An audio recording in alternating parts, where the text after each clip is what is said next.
Okay, Mayor Duma, I'll pass it over to you. Thank you, Holly. This is the regular council meeting of the Township of South Algonquin on Wednesday, March 3rd, 2021, and calling the meeting to order at 9:02 a.m. Agenda item number 2, are there any additions or amendments to the agenda? Mayor? Councillor Bongo? Sure thing. I have a few things, and not all of these are going to appear on today's agenda, but I just wanted to get them out there anyways. I'm just asking for things that will be dealt with on the agenda today. If you don't mind, Councillor Bongo, we've got a full agenda. So what are your agenda items?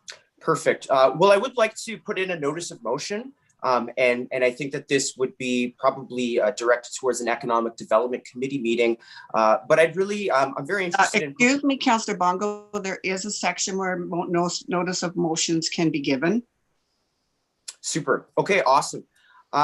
In that case, I look forward to the rest of the meeting. All right. Okay, thank you. Does any other member of council wish to amend the agenda with an item? Councillor Florent. Okay, sorry. Councillor Florent? No, I didn't say anything. Didn't you have a resolution? Yes. We do have your, the one in regards to the bus lights, Councillor Florent? Oh, yes, I'm sorry. I'm sorry. Okay, yes, no, it's the adopt the motion presented by the Township of Mattawa. Okay, that's there. Thank you. The other item, I would like to give a committee update under the Committee of EMS and Health Services. I have an update from Jim Edmansky in regards to the process of COVID vaccines in South Algonquin. So I will give an update in the committee reports on that. And also would like to book an EMS Health Services meeting later on when we talk about meetings coming up. So with those amendments, I have item number 3, adoption of the agenda. I have that resolution moved by Councillor Bongo and seconded by Councillor Collins. Be it resolved that the Council for the Corporation of the Township of South Algonquin adopts the agenda, as circulated and amended for the regular council meeting of March 3rd, 2021. I will call the vote verbally as so that I can just get confirmation. Councillor Collins?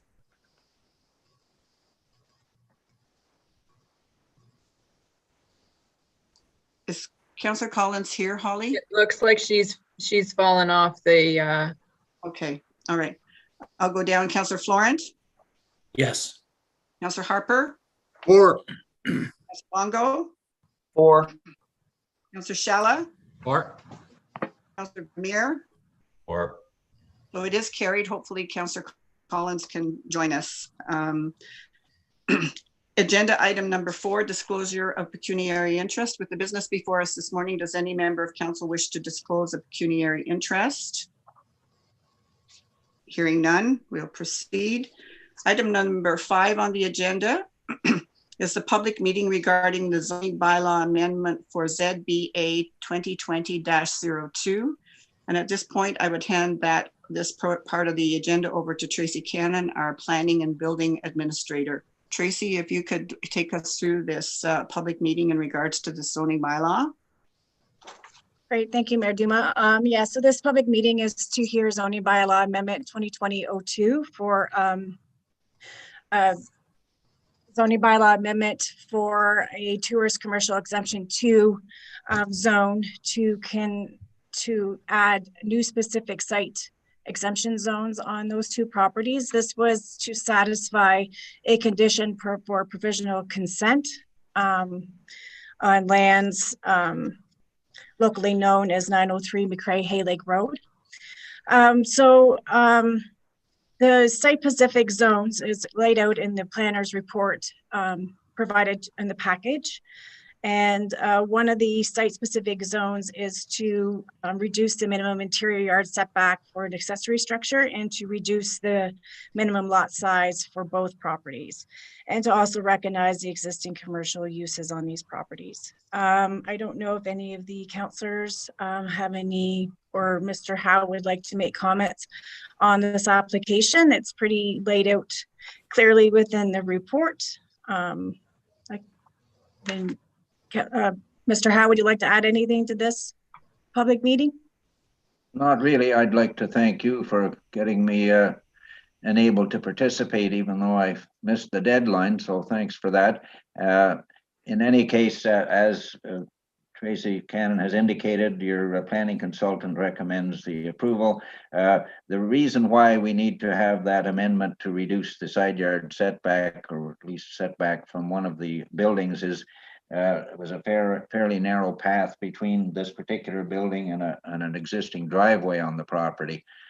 So we're coming a little closer to the line with one outbuilding than the bylaw requires. Otherwise, you're quite familiar with this project. We're working away at the other conditions and think we should be in a position to satisfy those. We're waiting on the Ontario Land Surveyor just to finish his job. So I won't say anything more. I hear you have a long agenda unless there are any questions. Any question? I had no comments come in from the public. So the bylaw will be passed in the bylaw portion of this council meeting, if council agrees with the report. All right. Okay, well, Thank you very much. Thank you. Okay. Have a good Thank you, meeting. Bob. Thank you. Bye. Thank you. See you, Bob. See ya.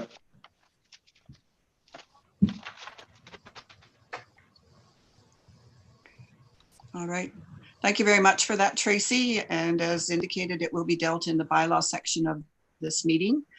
At this time, we are on agenda item number 6, and we do have a presentation at this point in time from KPMG in regarding the overview of findings of our municipal modernization study. And I'd like to welcome the 2 speakers this morning, Tiffany Tetachetto and Chaz Anselmo. Thank you very much for joining us this morning. And at this point, I would hand it over to you as the presenters. Thank you very much. Perfect. Thank you so much. And yes, as mentioned, Chaz and I are here today to present upon the findings from the review that we've been working on. I guess at this point, you know, over the fall months.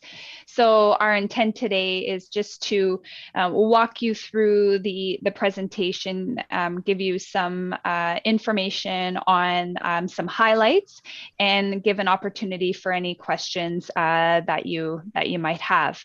If we could perhaps just go to the next slide, or scroll. Thank you. So as I had mentioned, we do have a bit of an agenda today, understanding, of course, that you have a very busy meeting. So we will keep our highlights to, you know, fairly high level, but we'll give a chance to ask any questions if there's anything that you'd like to dig a bit deeper in on the call today. So we're going to go over what the objectives and the overall scope of the review was, some key findings, and where we can, we're going to be having a look at you know, similarities in the findings, and then also have a look at some potential courses of action. So if we can just move to the next page, please. So if we're looking at the overall objectives of the review, we did discuss at length in advance of starting the work with Holly and Jennifer to make sure that we had identified, you know, and make sure everybody was on the same page with the overall scope and objectives of the review. We did, you know, identify certain key areas that we were going to be looking at, and made sure that we just weren't being too broad in what overall we were going to be looking at as part of the review. So perhaps slide number 3, if we could, or just move on to the next slide, it does also work together with the objectives. Okay, so looking at the overall scope of the review, the scope and engagement letter for the service delivery review was agreed upon back in June. The majority of the work was completed over the fall months, and the overall objective of the review was to review certain processes that had been identified across the township, and then also work on the development of service profiles. When we were looking at the recommendations that were to be provided, we were looking as much as possible to leverage existing and some new technologies that did align well with the existing systems that you were using, with the real focus on creating efficiencies for the township. So when we were doing any of the process mapping that we were working through, we used lean concepts, which the real focus when we were looking at those concepts was to focus on waste and then to focus on the customer experience, because we wanted to make sure that when we were looking at processes and when we were looking at the time that staff were spending on certain tasks, the point was to ensure that the tasks that were being performed did have value to the residents of the township. So that was the overarching objectives of the review that we've completed. So perhaps if I can just pass it over to Chaz, he's going to walk you through some of the key findings that had been identified. Thanks, Stephanie. Actually, if we could just take one step back to looking at the scope of work, and just speaking to the service profiles and some of what Tiffany was going over. The idea of the service profiles were it's an ability to take everything that you do as a municipality and really boil it down. And that's not an easy task in some cases, but at the end of it, the benefit that we feel inside this report for your purposes and for the community's purposes is they can pick this up, they can look at that appendice and they can see everything that you do, why you do it, which is probably the most crucial piece to this. And that the average resident doesn't have a true appreciation, and I say average, I'm not speaking, I'm sort of painting everyone with the same brush, but the idea that the what you do and the why you do it in some cases gets lost. And that as a municipality, there's a whole realm of things that you do, not because you want to do it, it's because the province of Ontario tells you that you have to do it. So those are that delineation and looking at that and developing those profiles becomes a bit of a tool that you can use for your own purposes moving forward, update them as you need, but it really is a snapshot of everything that you do and the why you do it and what it takes to get it done in terms of resources. If we do move forward, I'll sort of touch upon some other overarching themes, if you will, throughout the review. And this sort of comes back to the first bullet point that you'll see in terms of key findings. And that's why I wanted to sort of talk about the profiles a little more, in that when we take a look at everything that you do, the majority of the services that are provided by the township, we would consider to be mandatory, by which I can point to a piece of legislation or regulation that says, thou shalt do this, or essential, which means these are services that are critical to the delivery both of corporate services as well as other services to your community. The other two categories that we look at when we classify municipal services are traditional and discretionary. And there's a delineation between those two, and we're very deliberate in the language that we use, because traditional services, in our opinion, are those that if I put you on a spectrum with your peers, I would identify these services across them, maybe not across all of them, but I could find them for the most part. The prime example I will use is recreation. And that is always one that we consider to be traditional, not discretionary, albeit that there's no legislation that says you're required to deliver such a service. But if I look across your peer group, everyone's going to be involved in recreation to a certain degree. So when we looked at that and we define your services, over 90% of what we would consider to be mandatory or essential sits, in those two categories. So that then gives you a better sense as to where you have discretion, if you will, in terms of pure services that you offer. Going back to Tiffany's point about processes and looking at things through a different lens, when we talk about customer service, there's really two customers that we're speaking to here. And your worship, members of council, don't really like using the word customers because they're not. Your residents are not customers. Yes, they may consume, but it's a different relationship than, say, a private sector entity would have with, someone who comes in to purchase something. There's the external, which is, as I said, your residents. That interaction and their experience in engaging with the township for service is one thing, and looking at how you can improve upon that through a variety of different means. The other is internally, and ensuring that your processes and what drives what you do are as streamlined as they possibly can be. And let me stop there for a moment and just provide a little extra, because in some cases, we need to be cognizant of the size of your municipality, and throughout this report, what we've suggested are potential changes to your processes that work for your municipality, and not try to bring in things that you would see more so in a Sudbury or North Bay or in Ottawa.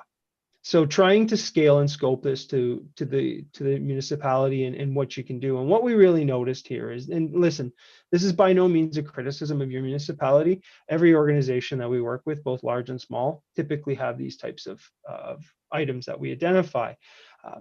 Looking at ways of reducing manual processes, and how do we then try to automate things? How do we streamline things where information goes in and doesn't come out multiple times?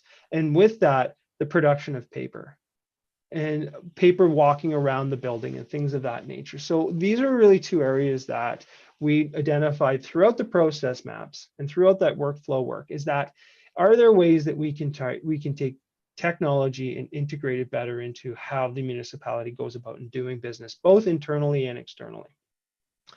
One of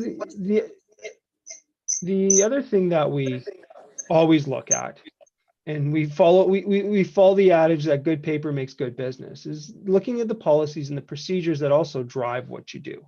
And what we noted throughout, in some cases, is that there is a whole lot of policy, that is in place.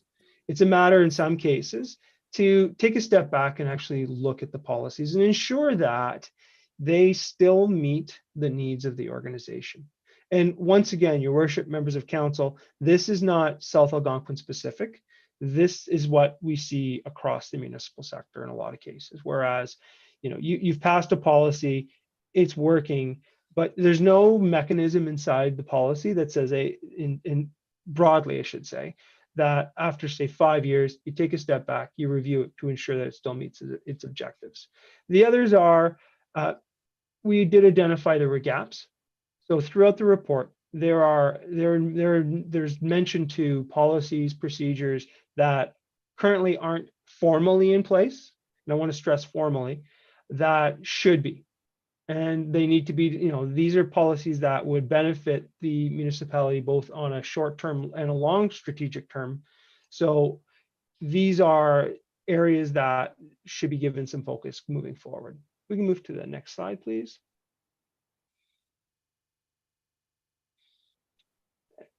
And in terms of then looking at those potential courses of action, and with respect to sort of the process maps, I'll pass it back to Tiffany. Great, thanks, Chaz. So as Chaz had mentioned, there were a number of potential courses of action that had been identified. Of course, there's a lot of great information, as Chaz had mentioned, in the final report and included in the appendices. So please do feel free to go and do the deep dive on the potential courses of action that we have here. But what we're going to do is just take you over, some of the highlights. So as Chaz had alluded to, there's a thought or a continued move away from manual processes. I think honestly, this is something that we've seen with a lot of clients over the last year. The pandemic is really something that has pushed everybody in the direction of continuing to move away from those manual processes, just out of necessity. And it's easy to get comfortable in the manual or paper process because it's it's what we've done all the time. But we had identified a number of areas where there were some workarounds and extractions that need to happen in order to get the appropriate information out of the system to allow costs to be included in the general ledger and then into the financial statements. This does require a lot of time by your staff. And anytime we see manual workarounds, there, of course, is always the increased chance of errors or significant amount of time reconciling the transactions to ensure that you're eliminating that risk. You know, there is the need to continue to think about that. And you'll see on the next page, I'll get to it in a minute, but we do feel that a lot of the manual processes, improvements can be made to your existing system. So we don't want to completely start from scratch and recreate the wheel for all of your processes. There are things that are in place that work very well. It's just a few improvements that, you know, implementing an IT system or a module might help save some time and allow your staff to focus on more value add and strategic items. The next item was looking at some duplicate or unnecessary work steps. Now, as Chaz alluded to in his presentation, this is something that we consistently see with any municipality that we're working with in terms of the process mapping. So as I had previously mentioned, the manual nature of some of the processes do require that additional you know, duplicate checks to make sure that things are appropriately recorded and included in the financial results. So, you know, working on some of the potential courses of action in the manual processes and in the IT systems will help to remove the unnecessary work steps and any duplicate steps that we were seeing. The last item on this page is just a review of policies and processes. So in our discussions, you know, and in our process mapping, we did look at financial reporting. We looked at integration with other organizations, so such as the library, and it was identified that there's a few areas that we could have some, you know, improved process documents. So the first one was really a formal budgeting process.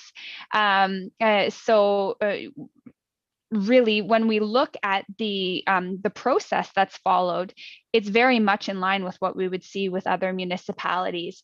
However, may just want to formalize this as part of almost like a standard operating procedure that is followed by the township so that everybody's aware of the timelines and the processes that are in place. We then also recommend one of the key things would be the development of a memorandum of understanding with the Public Library Board, just to make sure that everybody is aware of what the roles and responsibilities are between the two parties, and also a bit of a discussion on cost sharing and cost allocation to make sure that everybody is aware of you know, what's going to happen for the upcoming year.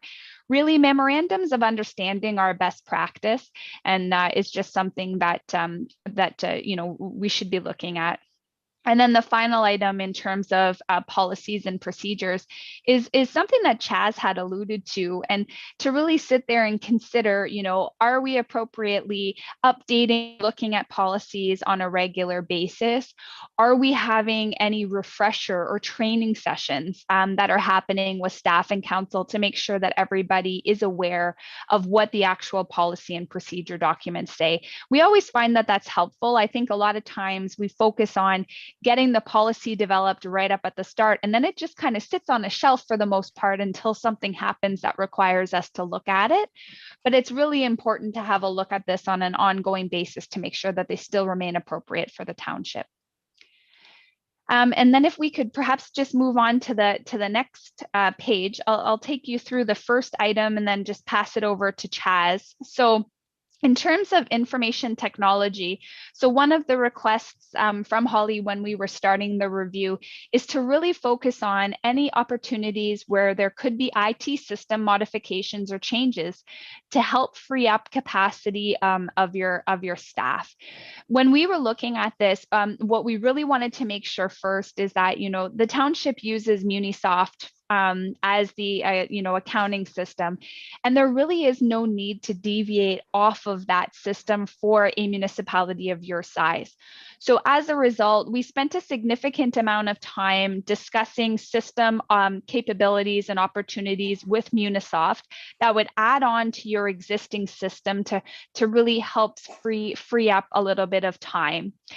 So the areas that we had found they could potentially help out, and this does require some additional fleshing out. So the next phase of this work would be the implementation phase and looking at whether or not the system changes do make sense for the township.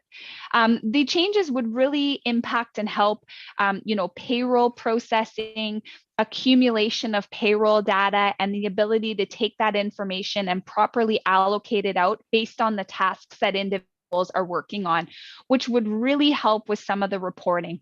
We do understand we're not trying to go too far into the technology land. We're not saying all staff should sit there with a tablet and enter in their time as they're on site somewhere completing the work. But there is a happy medium that could happen, and to allow there to be just a little bit more technology use that would avoid the manual workaround, the manual reconciliations that we had mentioned previously. So for the last item, I'll just pass it over to Chaz to wrap the presentation up. Great. Thank you, Tiffany. To that point, just to expand a little further about, I think, everything that we've shared to date before I get into the last piece, it's really an approach of incrementality, and that what is being put forward inside of here, and even in the last point about service delivery, it's really then going forward is taking what has been shared as part of this review and approaching it in bite-sized pieces. And when I talk about the last piece and looking at adjustments, there were two areas in terms of service delivery, that based upon our knowledge of common and best practices in the municipal sector, and particularly smaller municipalities, and where the trends are going. We looked at your approach to solid waste management, and listen, I'm speaking to you from Greater Sudbury, where the concept of garbage has been on everybody's minds for the last 4 weeks, as we're, albeit much larger, going through some significant growing pains, if you will, as we change our approach to solid waste. But this is really one that we looked at across the level of service that's being provided by the municipality, in our opinion, and based upon our scan and common and best practice, seems to be high. And and I can appreciate that people want a high level of service, but there's still an aspect and a concept of stewardship that I think a lot of municipalities are now embracing in terms of how they deal with garbage and the level of service that they're willing to provide to their communities, to ensure that they are providing both value for dollar at the same time, keeping an eye on the environment. The other area that we noted where there's the potential to bring services in line with common and best practice is around bylaw and animal control. And that as your community is changing and as the needs of the community change, here's an opportunity to take a step back, take a look at how you're currently providing services, and determine whether or not they're meeting the needs of the community and sort of how the community is evolved over time. These are really two areas that we focused upon to say, you can bring things in line, you can follow what we consider to be common and best practice to ensure more effective and efficient service delivery. With that, Your Worship, that concludes the presentation that Tiffany and I have done, and we're now willing to answer any questions you may have. Thank you very much for the report. Very informative. Does any member of council have a question or a comment?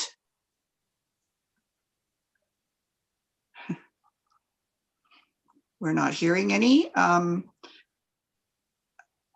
I would just like if you could clarify that this is something that most municipalities are doing. This is not a process unique, as you've indicated that throughout your report, but I think it's really important that council and viewers appreciate that this is something that's happening in most municipalities throughout the province of Ontario, somewhat under the direction of the governing body in the province of Ontario. So if you could elaborate and just maybe educate us a little bit in regards to that. Sure. So through you, your worship, first, full disclosure, I used to be a civil servant. I used to work for municipal affairs and housing, so don't hold that against me. But beyond that, yes, over the course of the last 18 months, the province of Ontario has created 2 large funding envelopes for municipalities, both large and small. So in your case, the Municipal Modernization Program was created to help small and rural municipalities across Ontario with the undertaking of these types of reviews, to look to modernize service delivery, to take a look at what you do, and to identify any efficiencies and effectiveness items that you could and implement. For your residents who are watching this, these programs were 100% funded by the province of Ontario. So, to the extent that there's some concern around the use of municipal tax dollars to fund these projects, not the case. But to your point, your worship, there were, in terms of this program, 404 municipalities who were eligible, or 405, excuse me, eligible under the modernization program. I would suggest a large portion of municipalities in take 1 took full advantage of that. And we've done a number of these projects, as well as a number of, of other firms have been working with municipalities over the last 12 months. So yeah, very, and something that in a lot of cases municipalities welcomed, because here was an opportunity to undertake a study, and not, burden the taxpayer with the bill. Thank you for that. I think it was very important, and I appreciate you getting it out there, because it just as you've indicated, it was our wish as a council for our municipality to look at what we're doing and to find those efficiencies or processes that would benefit our residents and the taxpayer as well. So thank you. All right. Again, just is that Councillor Bongo? Yes, it is. Go ahead with your question, please. Sure. I have 2 quick ones. So in short, is our waste program sustainable? And number 2, what are your recommendations for changes to our approach to animals? So with respect to waste management and sustainability, that's akin to asking how long a piece of string is in some cases. So through your worship, what we really looked at was more so as the service in itself, and looking at the services provided and whether or not they were in line with what we consider to be, once again, common and best practice. So that is why what we identified was looking at trying to bring services in line to allow for, through your worship, the ability to become sustainable over time, to ensure that you are doing the best with the tools that you have to ensure that your landfill capacity is being managed. And once again, to go back to that concept of stewardship, that you're practicing what we would consider to be, the trend, if you will, which is looking at bag limits, looking at, how you go about collecting waste and things of that nature. With respect to animal control, it really is it's more of a risk management standpoint, and ensuring that you have access to the training and the equipment to effectively manage animals inside your community. When I talk about animals, I'm talking about dogs and domesticated animals. I'm not suggesting you get into the bear and raccoon business. Not an area that we would ever suggest that you look at. Most municipalities, I would say almost all municipalities, do exactly that. If I provide a tag for it, I can then provide some level of service to it. So if you're providing licenses to wild animals, that's one thing. But this is really looking at how you manage animal control and ensuring that from a risk standpoint, you mitigate it to the best of your abilities. Very good. Thank you. All right. Any other comments from council? I just have one comment question. I see there's 95 pages in the report. Is that going to be publicly available? Yeah. Sorry, I can answer that, Chaz. Yeah, I just wanted to make sure that Chaz and Tiffany had the opportunity to provide their understanding to council prior to it being put out with the package. So yes, I'll provide it to you all this afternoon and then put it on the website. Super. I think it's really important, and I really appreciate all the work. All right. Thank you very much. Well, thank you very much, Chaz and Tiffany. Very much appreciated the high-level report and look forward to the opportunity to go through the actual report itself. And certainly if council has any request, we will reach out to you again if we have anything that we would like to discuss further with you. So thank you very much for the excellent presentation this morning. It was very much appreciated. No problem. Thank you. Thank you. Thanks, guys.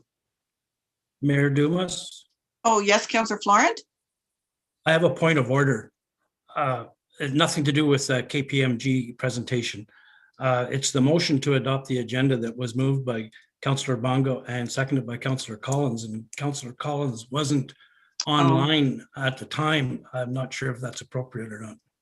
Okay, thank you for that, Councillor Florent. I fill these out and so I understand. yeah, I'll go back then to that resolution at this point in time, and I would put I'll put Councillor Florent. So I will reread the resolution. I don't know if we have Councillor Collins on at this point, Holly? Yes, I'm back online now. I'm not sure Okay. why I dropped off, but I'm here now. Okay, fair enough. Well, I think in light of the point of order, I still would go forward with the resolution moved by Councillor Bongo and seconded by Councillor Florent, that be it resolved that the Council for the Corporation of the Township of South Algonquin adopts the agenda circulated and amended for the regular council meeting of March 3rd, 2021. And at this point, I would just ask if there was anyone who was opposed to that motion. Hearing none, then I would declare it passed. Thank you very much for that point of order, Councillor Florent. So we are back at the agenda and we are now into the agenda item number 7, the minutes of the previous meetings. So I have the first resolution for the minutes of the regular council meeting of February 3rd, 2021, moved by Councillor Vermeer, seconded by Councillor Harper. Be it resolved that the Council for the Corporation of the Township of South Algonquin adopts the minutes of the regular council meeting of February 3rd, 2021 as circulated. Any discussion? I would call the vote. Councillor Collins? For. Councillor Florent? Or Councillor Harper? For. Councillor Bongo? For. Councillor Shala? For. Councillor Vermeer? For. The minutes of the regular council meeting are passed. The next motion pertains to the minutes of the Asset Management Committee meetings. I have this resolution moved by Councillor Florent or Councillor Shala, seconded by Councillor Florent. Be it resolved that the Council for the Corporation of the Township of South Algonquin adopts the minutes of the Asset Management Committee meeting of February 17, 2021 as circulated. I would call the vote on that. Councillor Collins? For. Mayor? Oh, sorry, is that Councillor Florent? Yes, I'd like to make a correction to the minutes. Okay, go ahead, Councillor Florent. It's under the delegation part of the minutes. The road in front of Mr. Frazankowicz's property is described as being adjacent. In fact, the road or trail, whatever it's called, dissects his property. Okay, fair enough. Thank you for that clarification. I recall that from the map. So that correction will be made to the minutes. So the resolution would now read that be it resolved that the Council for the Corporation of the Township of South Algonquin adopts the minutes of the Asset Management Committee meeting of February 17, 2021 as circulated and amended. And that was moved by Councillor Shala, seconded by Councillor Florent. Calling the vote then, if there are no further comments on the minutes. Councillor Collins? For. Councillor Florent? For. Councillor Harper? For. Councillor Bongo? For. Councillor Shala? For. And Councillor Vermeer? For. Thank you. Those minutes are passed. And the third set of minutes are the minutes of the Waste Management Committee meeting. I have that moved by Councillor Harper, seconded by Councillor Vermeer. Be it resolved that the Council for the Corporation of the Township of South Algonquin adopts the minutes of the Waste Management Committee meeting of February 17th, 2021 as circulated. Any comments to those minutes? Hearing none, I would call the vote. Councillor Collins? For. Councillor Florent? For. Councillor Harper, Or Councillor Bongo, Or Councillor Shala, or and Councillor Vermeer. or Thank you. So that is carried. We're now at item number 8 on the agenda.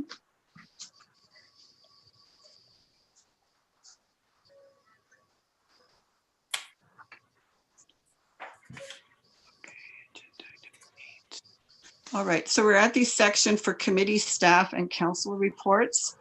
If I could, under the committee report, I'd like to give a report that I have received in regards to the COVID vaccine rollout in South Algonquin, and that I would put under the heading of the EMS Health Services Committee. And I would like to read out information that I have received in regards to the rollout of COVID vaccine in South Algonquin. So, and I apologize, I just got this yesterday afternoon, or I would have tried to get it forward to put it up there so you can look at it, but I will read through this information that I received. Jim Edmansky, the executive director of the South Algonquin Family Health Team, and the nurse practitioner Glory Poplinski are sitting on a formed committee by the Renfrew County and District Health Unit called the Barry's Bay and Area COVID Vaccine Planning Committee. Jim and Glory represent South Algonquin Township at this table. This committee was formed to work in conjunction with the Renfrew County and District Health Unit in their efforts to plan and coordinate the rollout of COVID vaccines in our area for all residents of South Algonquin. Vaccine immunizations have begun and are now completed for the long-term care and other senior homes in the Renfrew County area. The next rollout is healthcare workers, paramedics, firefighters because of their first responder activities, and then onward to other groups after that. Jim received a preliminary request from the Renfrew County and District Health Unit COVID Committee for the names of South Algonquin residents in the above groups to get a rough count on the number of on the number of vaccines that may be required should members of all of these groups decide to get vaccinated. Jim gathered this preliminary list of names from the different agencies and submitted them to the Renfrew County and District Health Unit Community COVID Committee to reserve vaccines for South Algonquin for these individuals.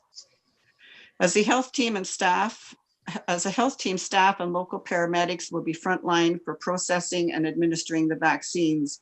They received appointments to get the COVID vaccine in Barry's Bay at the health center in the near future. As well, Jim and the Renfrew County and District COVID Committee are in the planning stages for the next group of individuals to be immunized in the community, those aged 80 plus, and then on down the provincial list of priorities to eventually roll out to the general public by hopefully early summer of this year. Local vaccination clinics will be planned for both Whitney and Madawaska to be set up at our community centers. Dates and times for these clinics have not been set up at this point due to the uncertainty of vaccine delivery schedules and availability. And this is my comment. As we know from reports that we hear in the media on a daily basis, COVID vaccines are coming, and it is at the provincial table that these distribution processes are laid out and moved then out to the public health units. The entire staff at the family health team, the South Algonquin Family Health Team, will be participating in these community clinics along with support from the Barry's Bay Vaccine Planning Committee. The team will be looking for more help with logistics in the running of the clinic. For example, certified individuals with CPR training to monitor post-injection rooms, because individuals have to stay within the area for 15 minutes after receiving the vaccine in case there's any type of reaction. Individuals will be needed to, the cleaning will have to be arranged. Parking lot management may be required, directing patient flow, etc. And these vaccines will be by appointment. An appointment will be given. in keeping with Jim will keep the community and the municipality advised as to the next steps in the next weeks and over the months with the rollout of COVID vaccine in South Algonquin. The COVID-19 vaccine clinic will be available again, as I said previously, to all residents of South Algonquin. And another point, all documents relating to the rollout of COVID-19 and the vaccination process is available. The documents are available on the Renfrew County and District Health Unit. You can go there and get the step-by-step plan.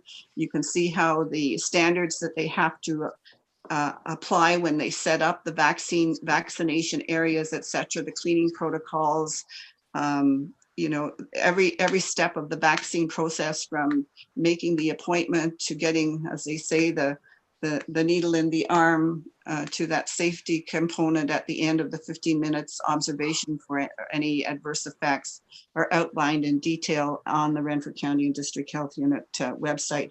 As well, if you're not aware of it, you can go to the Renfrew County District and District Health Unit website on a daily basis and see by municipality and throughout the whole area any incidents of people being isolated, perhaps for COVID contact, etc. So you can see daily what's happening, and it's usually posted, I think, around noon or shortly after noon.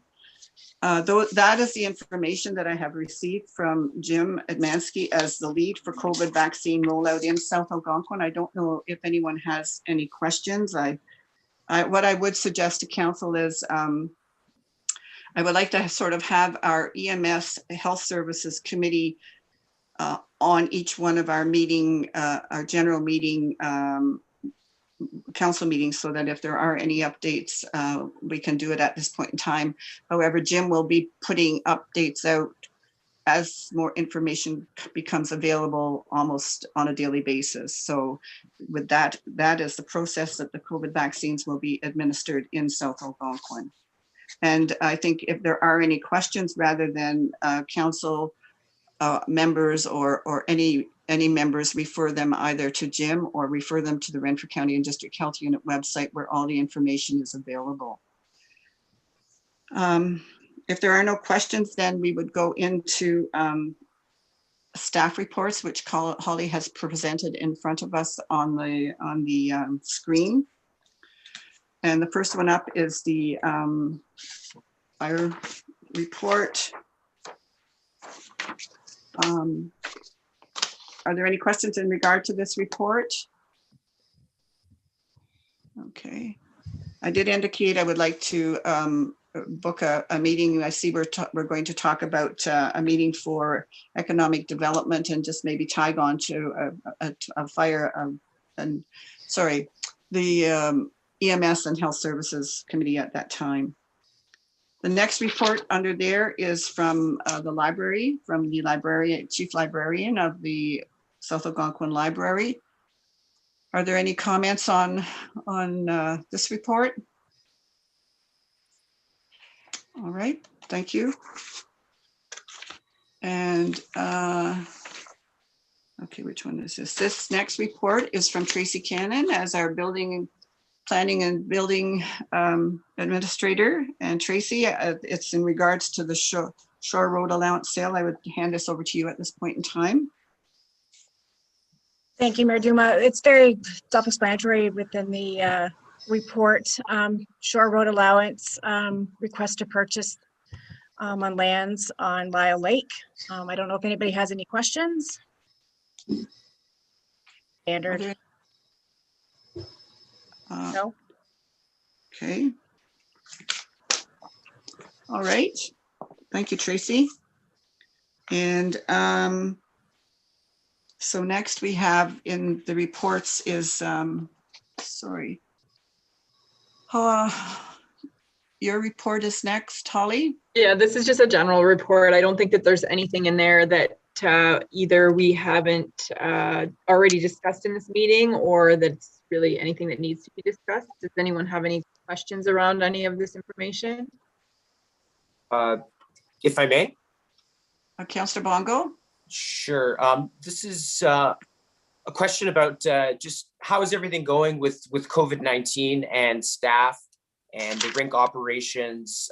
You know, you hear about the variants of concern and the Barry's Bay hotspot news article from the health unit. I'm just checking in with staff to make sure that we're still feeling confident that the township is in a safe position right now, especially considering that we're still in the green zone.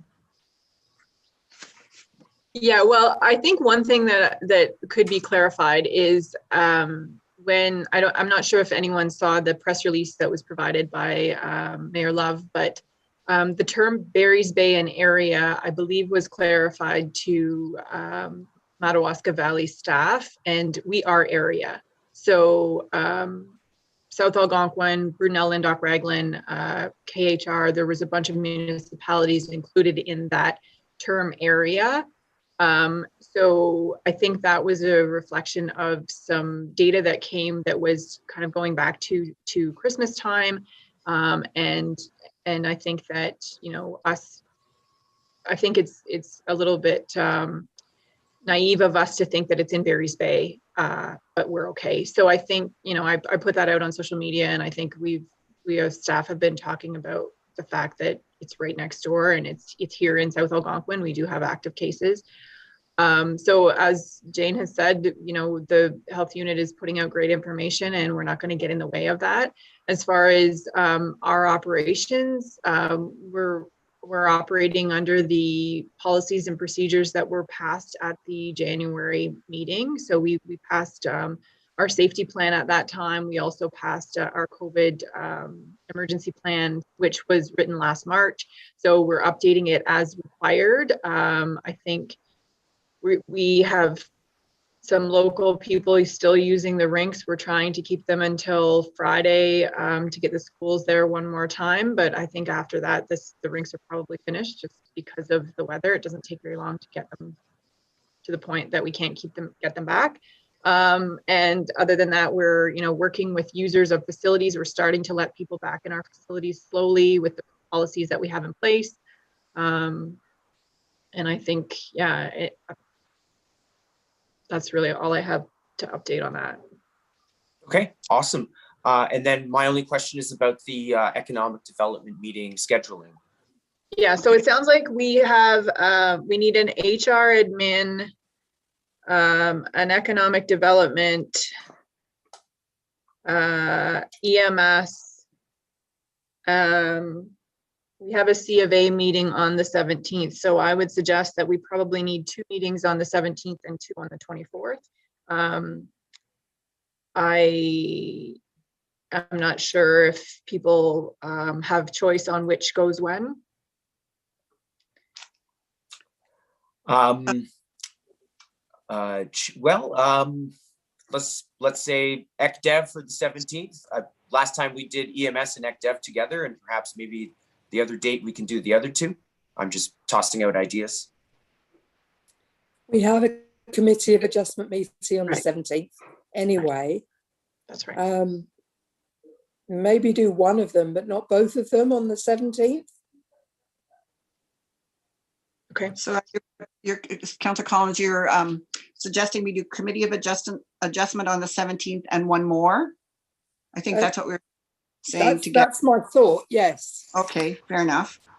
Holly, which of the other 3 would be prepared, do you think, or let's do economic development on the 17th, and we'll do HR admin and EMS on the 24th.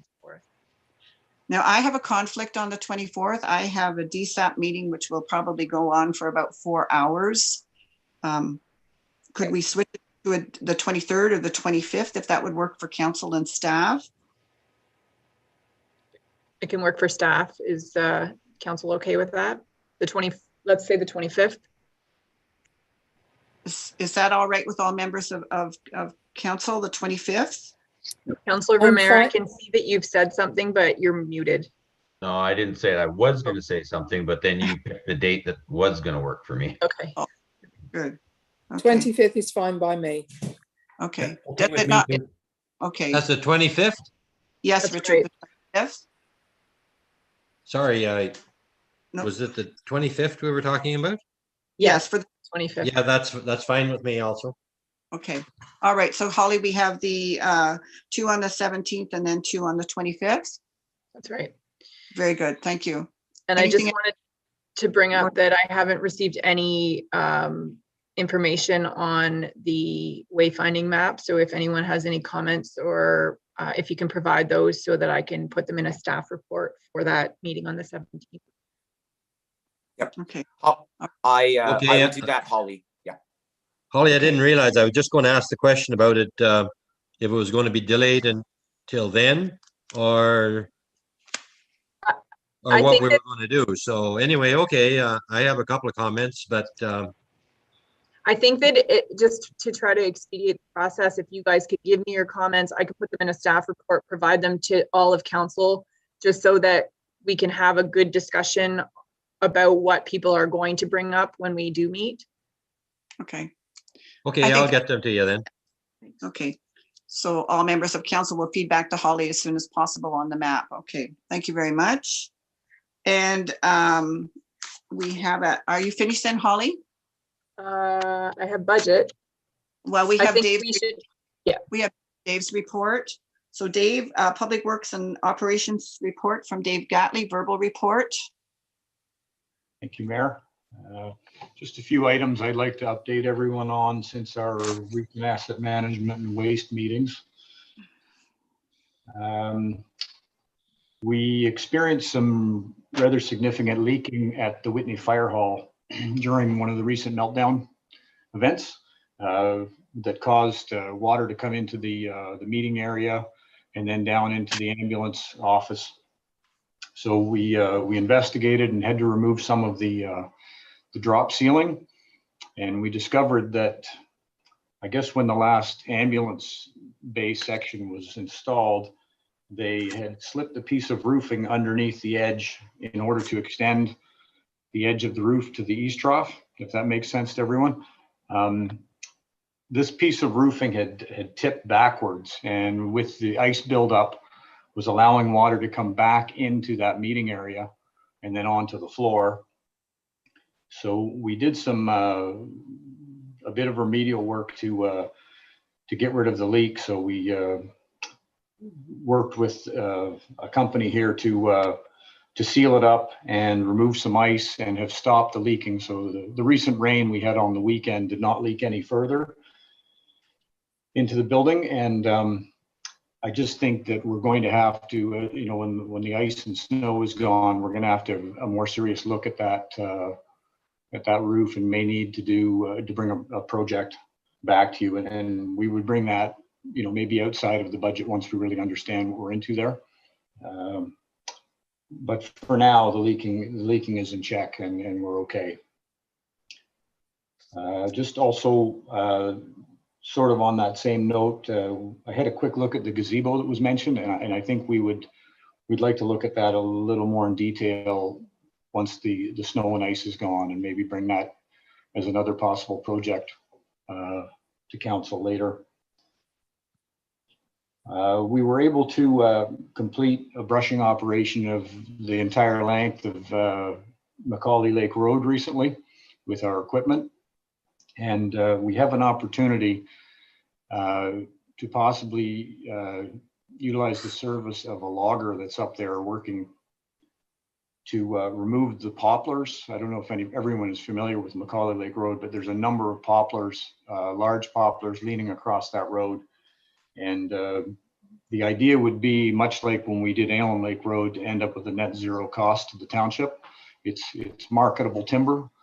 So basically we would, you know, engage some of this equipment to remove the trees, and then it would be shipped to a local mill for the, you know, the marketable price.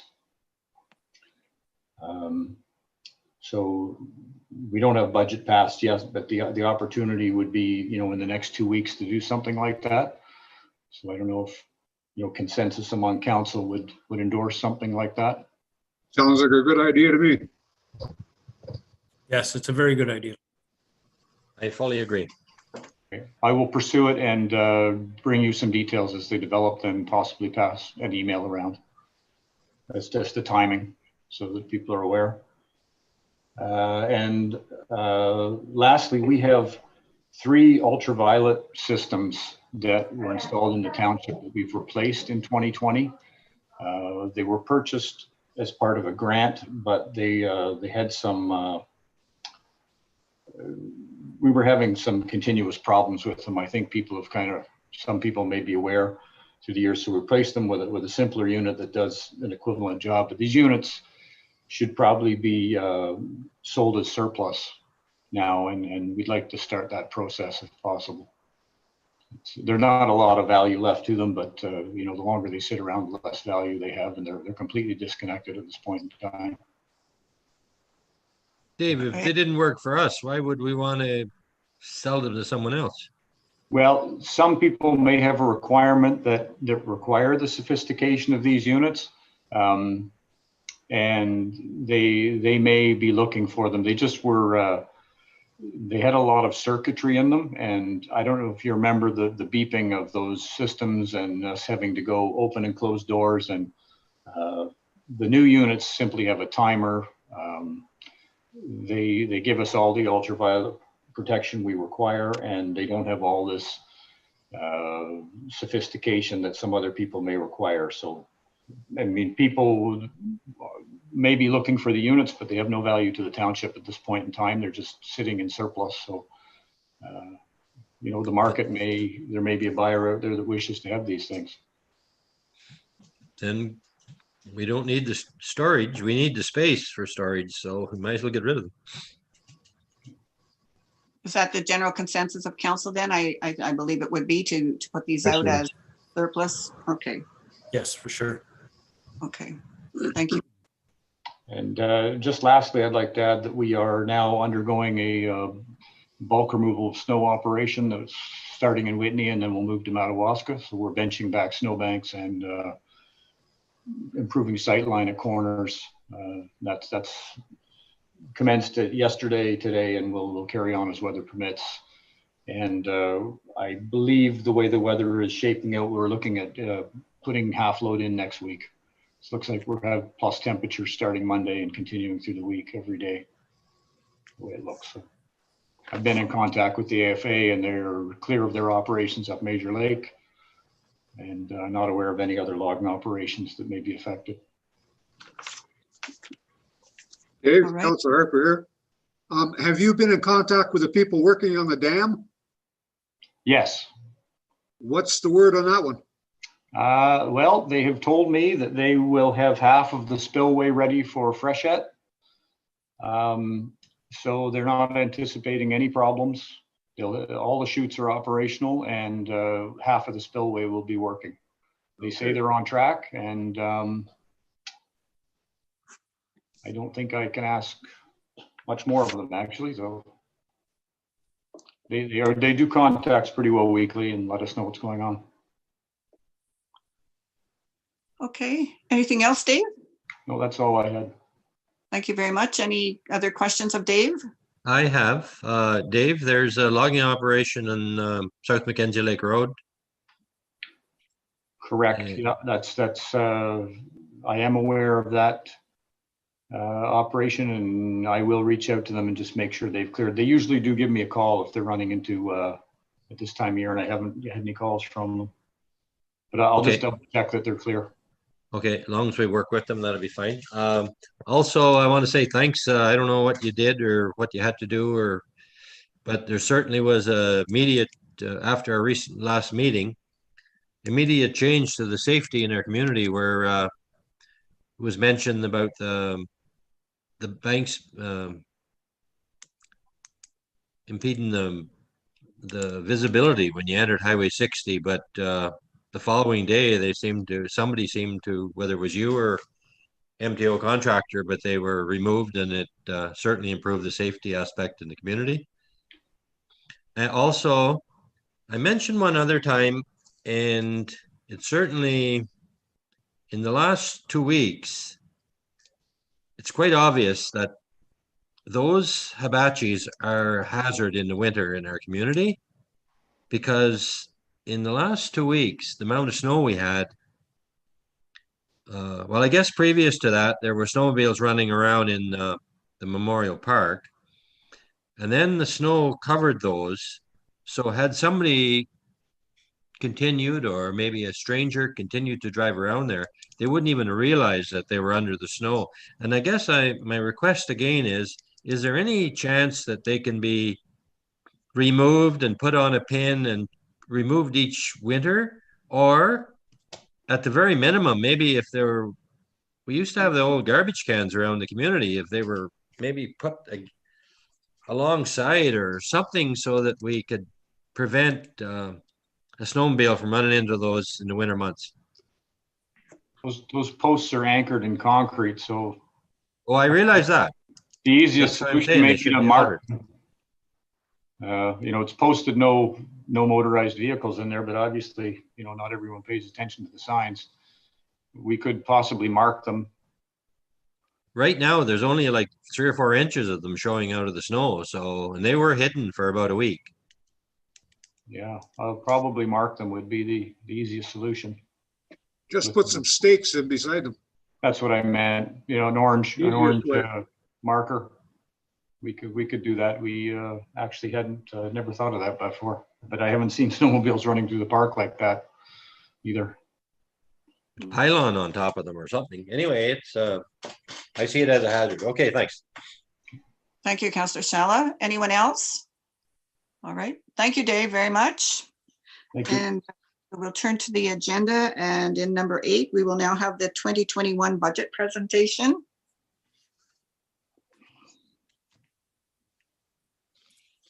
Okay, I'm not sure why we're out.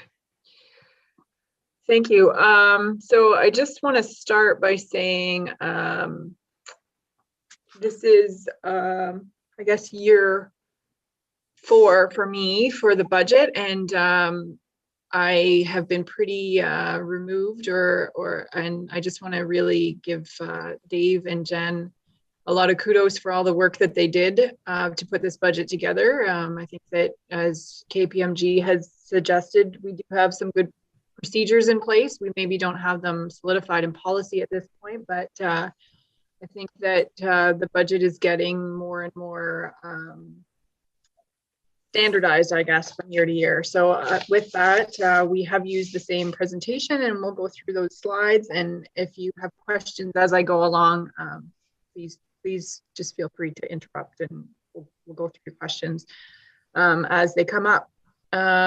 So just for the understanding of what's happening, so this budget was provided to council last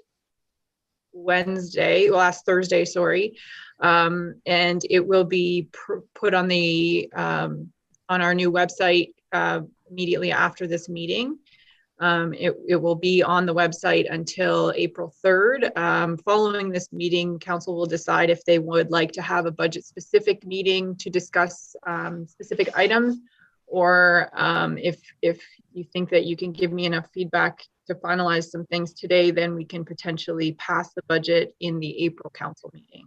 So the advertisement that will go out in the newspaper, as well as the on the website, are part of what's starting today. So I just want everyone to know that this is the start of the budget process, and we're welcoming comments and suggestions to this process. So the objective of this process is to meet the requirements of the Municipal Act. So we are required to set out at the beginning of the year what we're going to do and how we're going to spend, and what we need to levy to do that. So I'll provide you with an understanding of where our revenue is coming, what's different this year, expenses, anticipated changes in all areas, and then we'll talk a little bit about tax rate and available funds.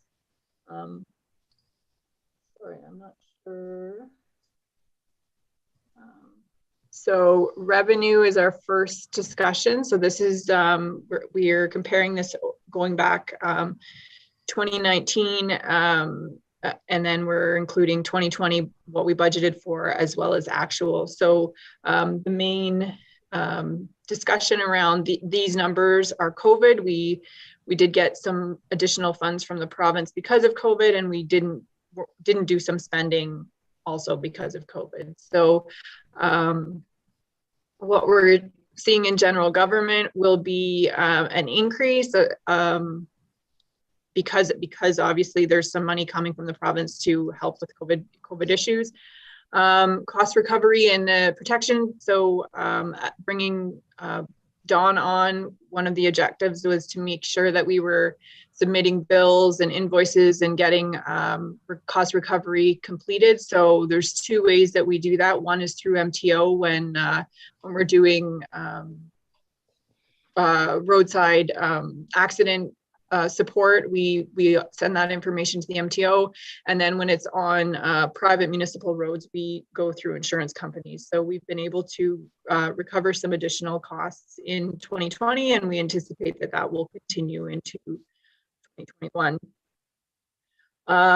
Transportation and gas tax, that's a fund that is provided to us every year, and we take from it based on our expenses. So Dave goes through all the expenses of the road projects after they're completed and figures out what expenses are eligible, and then we apply that and get that gas tax money back.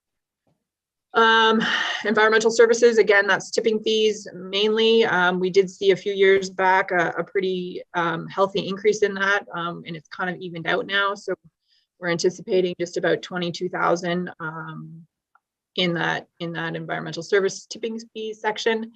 Health and social services are a bit of a misnomer. We put them in as revenue because it is funds that we see come in, but it's actually really just cost recovery. So there's a bit of rent in both of those areas, but we also bill DSAB and others for cost recovery. So for example, Dave was talking earlier about the maintenance that's required on the fire hall. Those are the kind of things that we bill back them a portion of. Recreation, obviously there's been a pretty significant decrease in fundraising because nobody did any fundraising this year. One of the recommendations, we did get some COVID funding, and we talked about it, ways that we could use it in different ways. I think a recommendation would be maybe once some of the COVID restrictions are reduced, we could give some funding to our recreation committees to get them going on some projects, just to get people back out and about. But we'll kind of play that by ear this year. And then planning, you can see, I feel like planning is one of those things that's new enough that we're not really certain about the budget. So we budgeted about 14 and we ended up with 21. Now, again, this is a little bit of a misnomer because we do have the other side of that, which is the expenses associated with the cost of a consultant. So I don't want you guys to have the impression at all that we're making money on planning, because we are absolutely not. Planning and building is a social, something that we do on behalf of the community that the province requires us to do, and it's not a revenue game for sure. Does anybody have any questions before I go away from that slide? Up in the first line, Holly, you have provincial funds increased, yet there's a decrease in the budget. And at the bottom, there's $120,000 less than last year. Great. Is that 120 made up someplace else? Great question. So I'll start with, if you'll notice, the budget, the 2020 budget was 1.1, but we actually got 1.2. So that increase is COVID specific funds that we received. So although it looks like it's a decrease, if you just look at the if you look at the 2020 budget and compare it to the 2021 budget line, you'll see that that has increased, but there's a little bit of confusion because we did get those COVID funds and that's where they come in. Okay. So in actual fact, yes, we are getting about 120,000 less than we got last year, and that is because of COVID. So we're hoping that either the province will kick up more funds for COVID, or COVID will go away and we'll go on about our lives without needing more money. I hope so. Any other questions? No? I just wanted to clarify with the protection section there that the I think it's in another part in the budget because I have a note and it's not specific there, but the agreement with the Algonquin Park for fire protection, is that included in that cost recovery cost? Yes, absolutely. Okay, it when we is. get to that section, I have a correction for that. Okay, and further to that, so that's the MNRF agreement, which is now both MNRF and MECP. And then there's also the MNRF forest fire agreement is in that revenue as well. Yes. So these are partnership funds. So these are mainly what makes up that top line, that general government line. So we have OMPF is the Ontario Municipal Partnership Fund. Court security is something that comes from the Solicitor General. OCIF is the, oh my goodness, I just gapped. It's an infrastructure funding, Ontario Community Infrastructure Funding. So that is part of what I was talking about that Dave submits our bills for. Gas tax is again for infrastructure, not in all communities, but in our community we use it for infrastructure. And then Heritage is the Canada Day grant that we share between the two recreation committees. So we have seen an increase in both gas tax and OMPF, and the is about 20,000. These are grants that we've applied for. So the Rural Economic Development Grant was the one that we got last year. Northern Ontario Heritage Fund is the internship funding that we've been talking about. Again, Canada Summer Jobs is something that we've been applying for a very long time, and we're assuming that we'll get it again this year. Canada Heritage is the Canada Day grant. We get a library operating fee grant as well. The Municipal Modernization Fund, that portion is the portion that's outstanding that needs to be paid against the KPMG contract that we just talked about this morning. Now, further to that, there is a part two. So the province has just announced that there is a municipal modernization second stream. So I will be applying to that to implement some of the things that you'll see in the report. Safe Restart is the funding that came from, again, it's in that package of COVID funding. We have included the OCIP Resilience Infrastructure Funding, and it says 49K, but that was just a mistake between staff discussions. We've actually applied for $100,000 for that grant. It's not going to impact the budget because it's not in the budget right now, and it doesn't impact the budget because it's a 100% provincially funded. It's just going to be revenue coming in and revenue going out, so it won't impact. So if and when we get that grant, it will be brought to council through a resolution and brought into the budget that way. Just a short summary on operating expenses. So you can see fuel, hydro, goods are unchanged. Postage is always increasing, and you know that we do spend a lot on postage because we send almost everything we do, we send out paper as well. One of the things that we're talking about in the modernization project is a module on our tax system that would allow us to email tax information. So we are investigating that. Legal is unchanged. So we used to keep a bunch of money in our legal, and we don't do that anymore. We have reserve funds. So if there's something that comes up that is a significant liability for us, we will talk about it at that time and bring the money in through resolution. Holly, did I see where it said legal is unchanged? Then later on, I thought it said it increased in somewhere in the paperwork. Well, as you've dropped down, maybe I'll notice it. Okay, bring it up when you see it. Policing has gone down. We have a 2% wage increase proposed in the budget, as we've been talking about for the last few years. Insurance has increased significantly. You guys passed a resolution not that long ago. I think we saw a 22% increase this year in our insurance. And that is a concern for every municipality in the province. MPAC has gone down a little bit, and DSAB has also increased.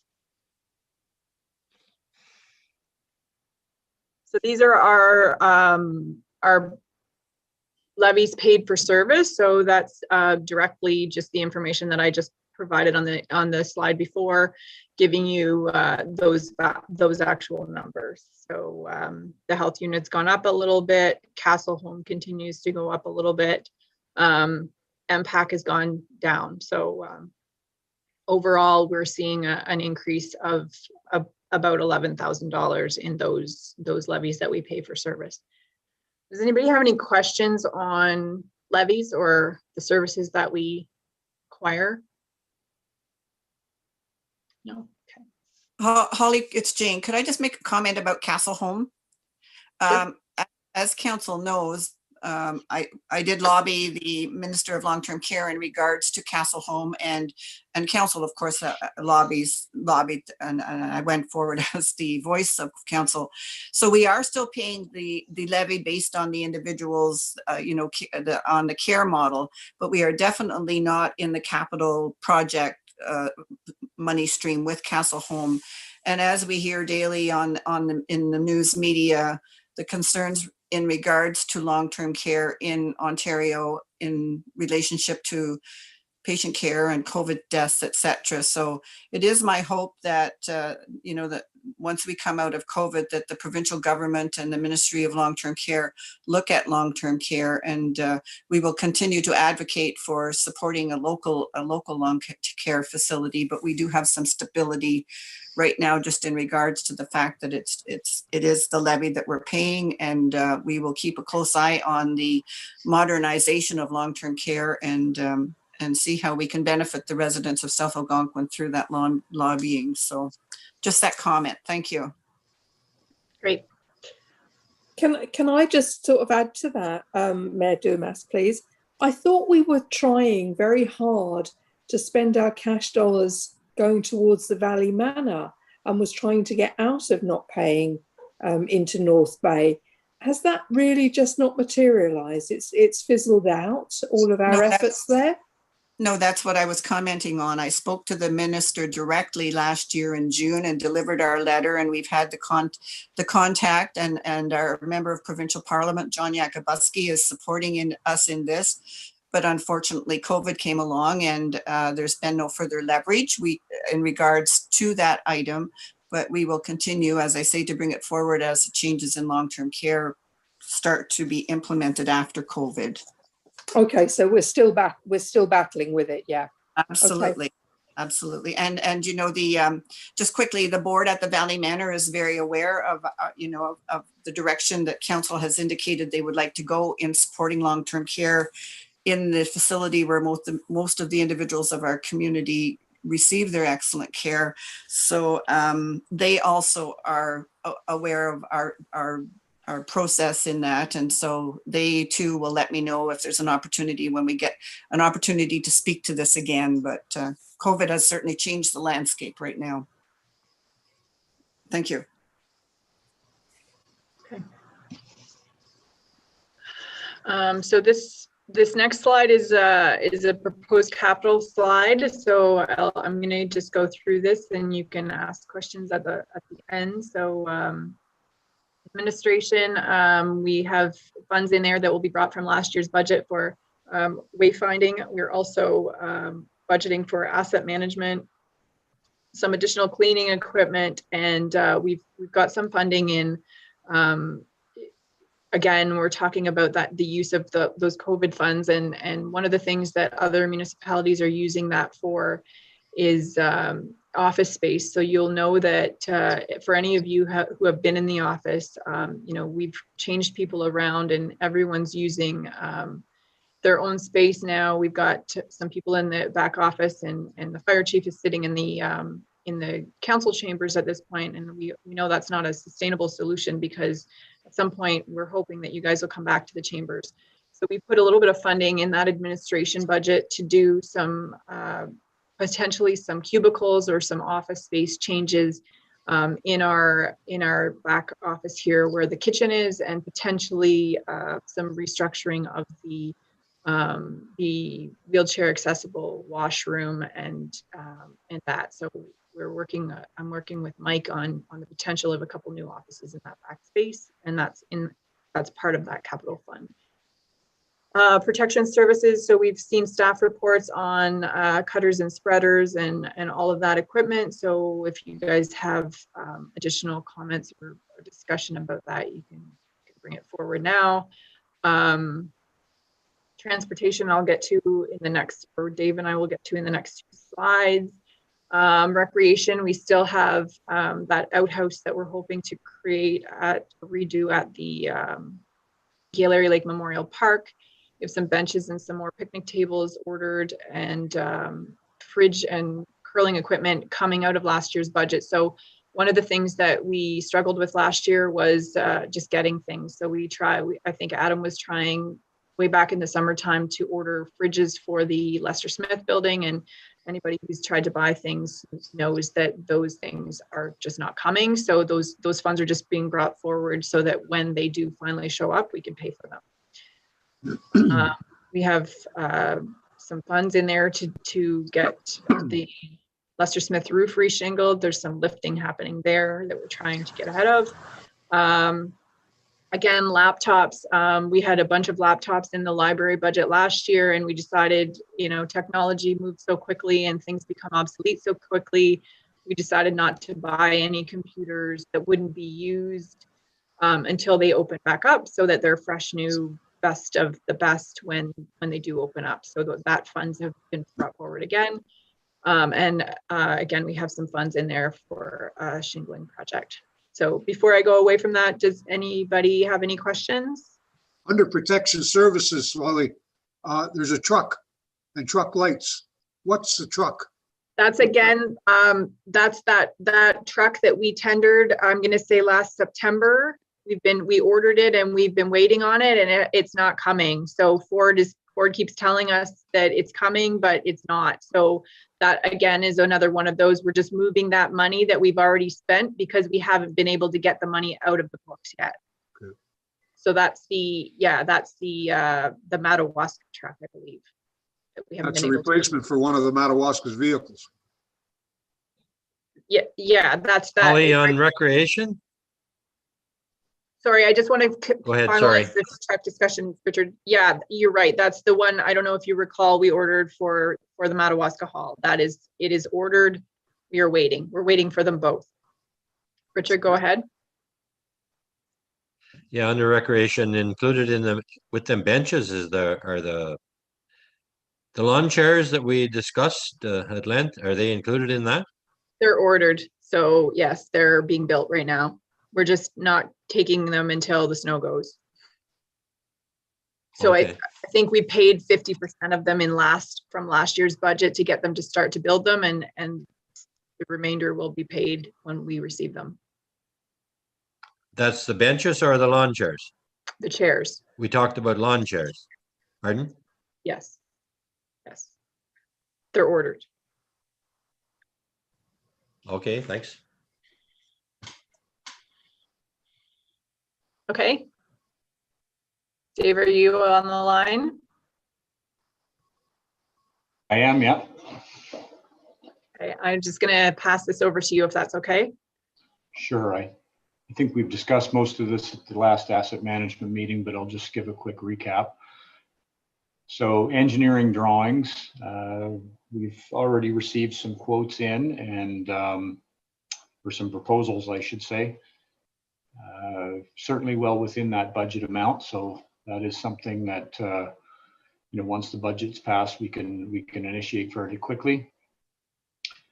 Road and drainage improvements that we are proposing at this point in time don't include the proposed work on Shields Road that there's a resolution for later, and also doesn't consider if we want to do any extra work to start getting Hay Creek Road ready. I think we talked about maybe tackling some of those culverts or maybe looking at a liner.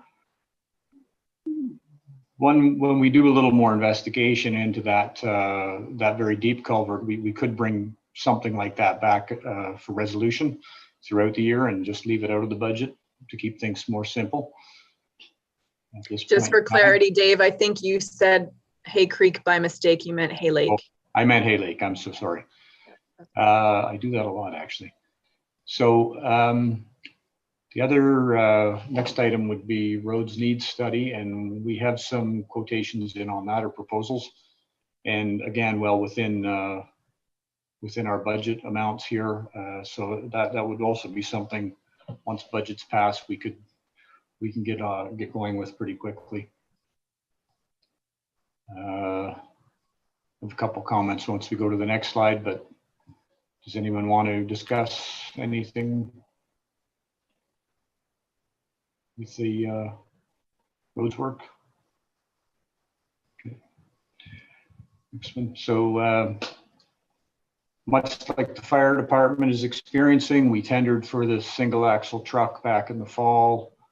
Again, they're still telling us this fall by the time we actually see it.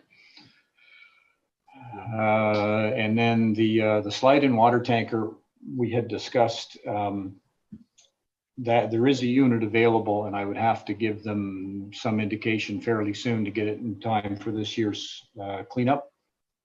So I don't know if I should initiate those kind of conversations prior to the budget being passed, or if we should just wait till the budget passes in April. But maybe that's something that we can get some kind of consensus. I would basically just need to tell them that we would like a unit, and they will set it aside for us. A little worried about missing the timing is all for this season. Dave, I'm just wondering. Yeah. I don't know. Okay, I guess if I may finish, we're at a council meeting. I'm just wondering if it would be appropriate to agree, if we were going to agree, because if we are going to, in 2 months from now, and a tank isn't available, that's when you're going to need the tank.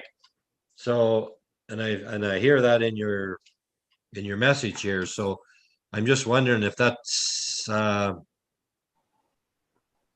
if that would be proper or a possibility at this meeting in motions of council. That we put a resolution together. Well, yeah, I'm just throwing that out here because if it makes any sense, because if we're going to agree to it, and by the time we get around to approving our budget, and if we agree, then you may not have it for the spring cleanup, when you want it. Correct. I was going to make the same suggestion. Yeah, I agree. I think we've had this discussion. I think even through you, Councillor Florida, at asset management, we did talk about this as well. And I think that I agree that it should be included and acted on at this point as well. If it's going to increase our proficiency in road work, go ahead and get it. Mm-hmm. So we'll need a motion of council at this meeting. Let's do it. I feel like did we not already do this at asset management and got consensus? I thought Yes, we did. Yeah. I guess we should have, prepared a resolution, but I did not, so. I don't think you need a resolution, Dave. I think we have an agreement at the asset management level to approve. Even if we don't, excuse me, pass the budget, we're certainly in favor of that portion of the budget. Mm-hmm. Okay. Go ahead and get it. Okay. All right. I'll start the process. So as mentioned, the salary and wage benefits have been increased 2% to incorporate a cost of living increase. We increased the reserve transfers for the future capital when we were talking about Hay Lake Road, and again, legal fees. So Richard, I don't know if this is where you thought you saw it increased, but legal fees is mentioned here again, and we've left it reduced per the previous discussions about this. These are the proposed reserve transfers. So we know that 2022 brings us an election. So we're proposing that amount of funding go into a reserve to be used for the 2022 election. Those of you, you'll remember that when we purchased the SCBA, we didn't get a loan to do that. We just promised that we would pay ourselves back for it. So we're putting that $20,000 back into reserve this year and next.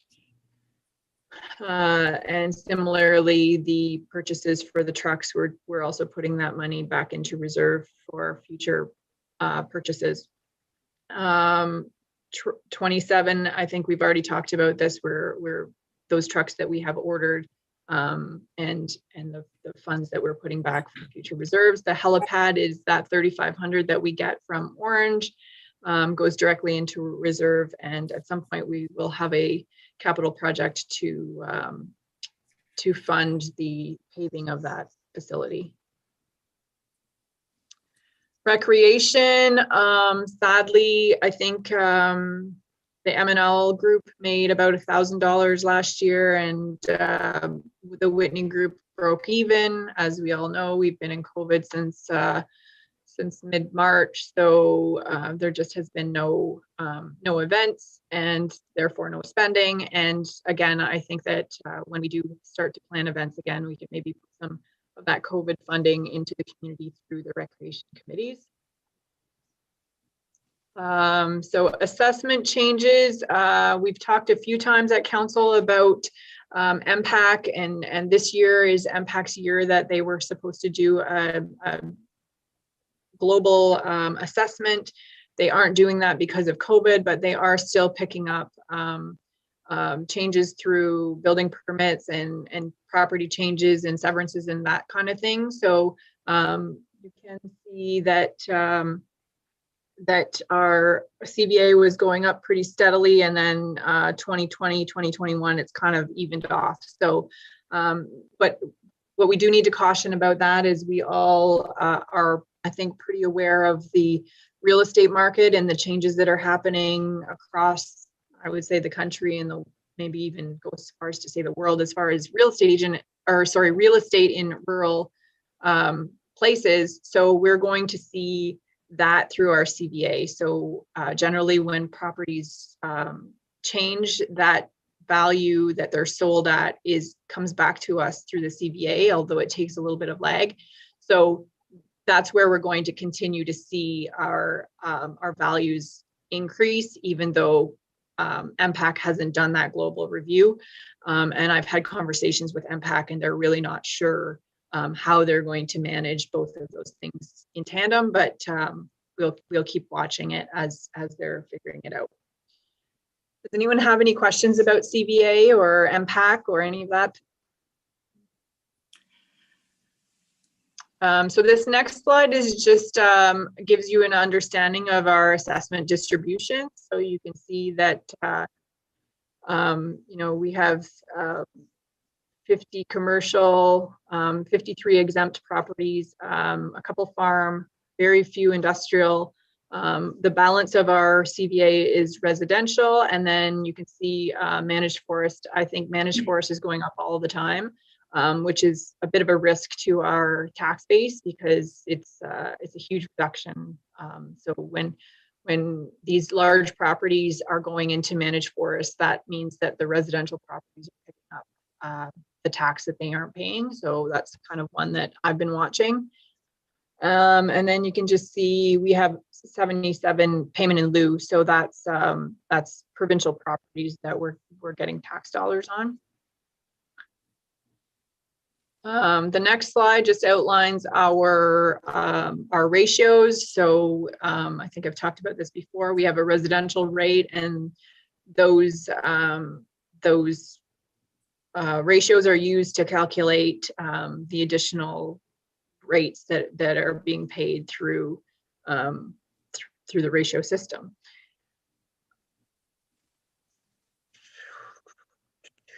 So this budget proposes a 1% increase, and again, this is the additional increase that residents would see. So on a $150,000 property or home, a 1% increase is about $13 a year.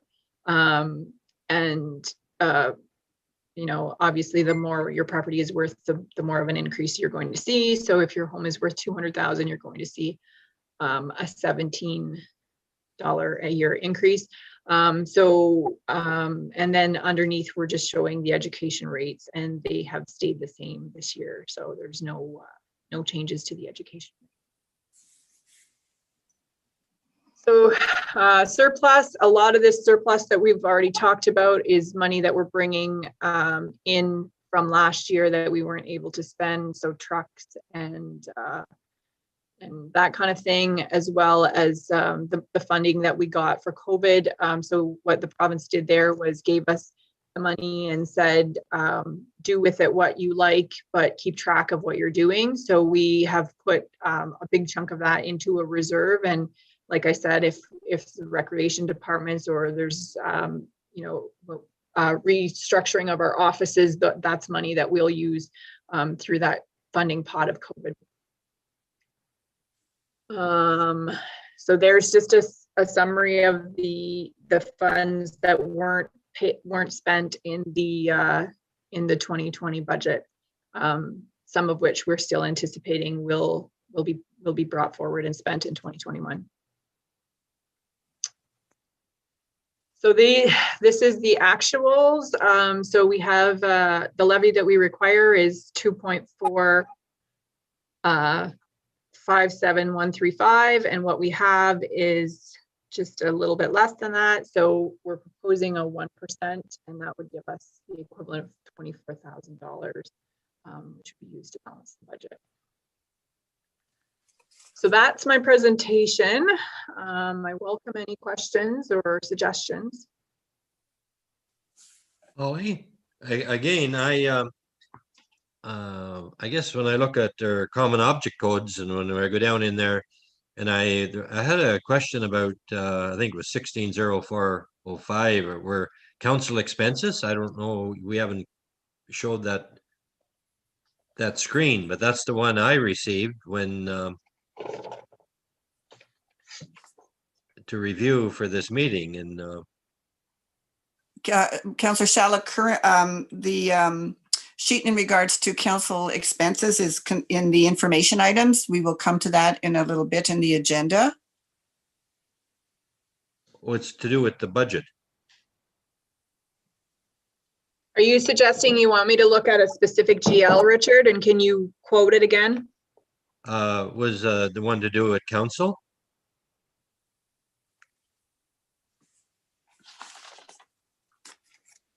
If you could put the screen up. I don't have the screen. I had about four locations. I had questions, and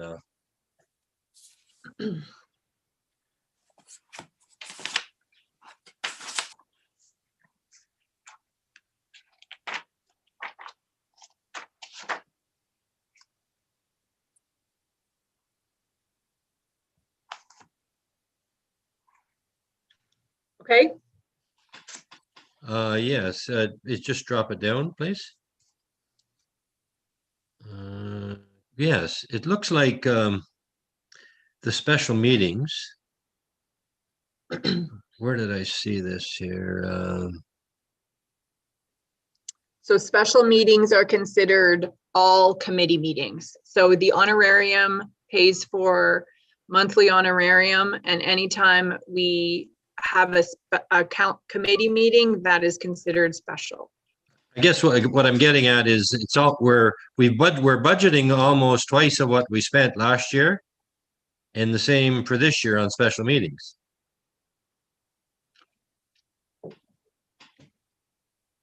I'm not sure what.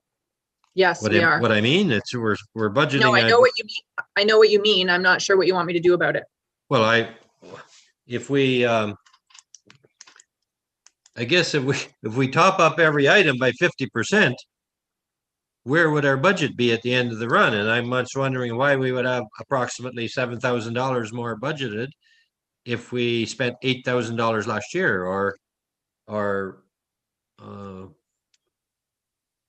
it appears we only spent half of what we budgeted. We Oh, I budgeted don't know. 15 last year. We spent either 69 or we spent 8,000. I'm not sure which, because I can't see the top screen.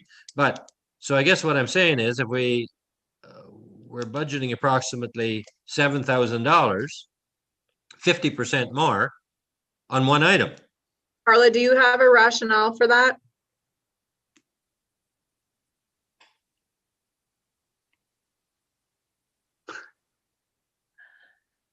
I wasn't part of this budget. I assume we we're just prepared in case we plan more committee meetings. Well, I don't know. That's my question.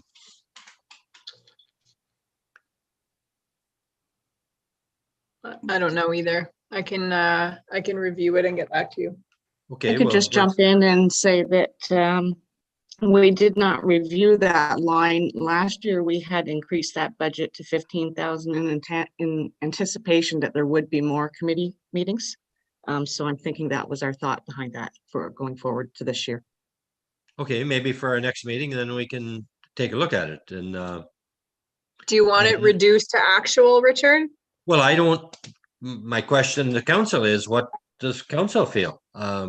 If it just seems, it just doesn't seem right, Mhm. and that's why I'm questioning it. Well, I would think if, I see what you're saying, Councillor Shallot, and I think we could reduce it somewhat. And I'd hate to hold up the whole budget process for this line item. So I would suggest, that Jen and Holly just make a recommendation now, like leave it at 10,000 or 11,000. And I know I had more meetings this past year in regards to this physician recruitment, and that may account, that might even be the reason for the increase from the 7,000 to the 8,000, because we certainly have put in a lot of time with physician recruitment, and I anticipate we will through the remainder of this year just to wrap it up. But I agree. I think if we could come up with an amount now rather than holding this up for, I think unless there's something. I think, so the other thing that we don't know is how much we spent in 2019 on this item. So I think it's probably there as a reflection of what has been constant, and maybe the reduction is because of COVID. So maybe we have a reduction of special meetings across the board just in 2021. So let us go back and see what 18-19 looked like, because most of these things are based on a 3-year average. Okay, I just think it's something we should take a look at. In another place, I guess 3,00850 looks like it's up. I have a comment here.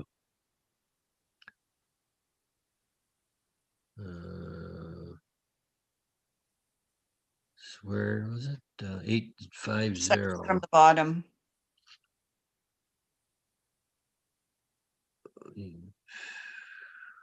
Maybe that's it's administration, consultants, and contractors. It's the second one from the bottom, Richard. Yes. Is the legal one in there? I'm wondering if maybe I got them wrong.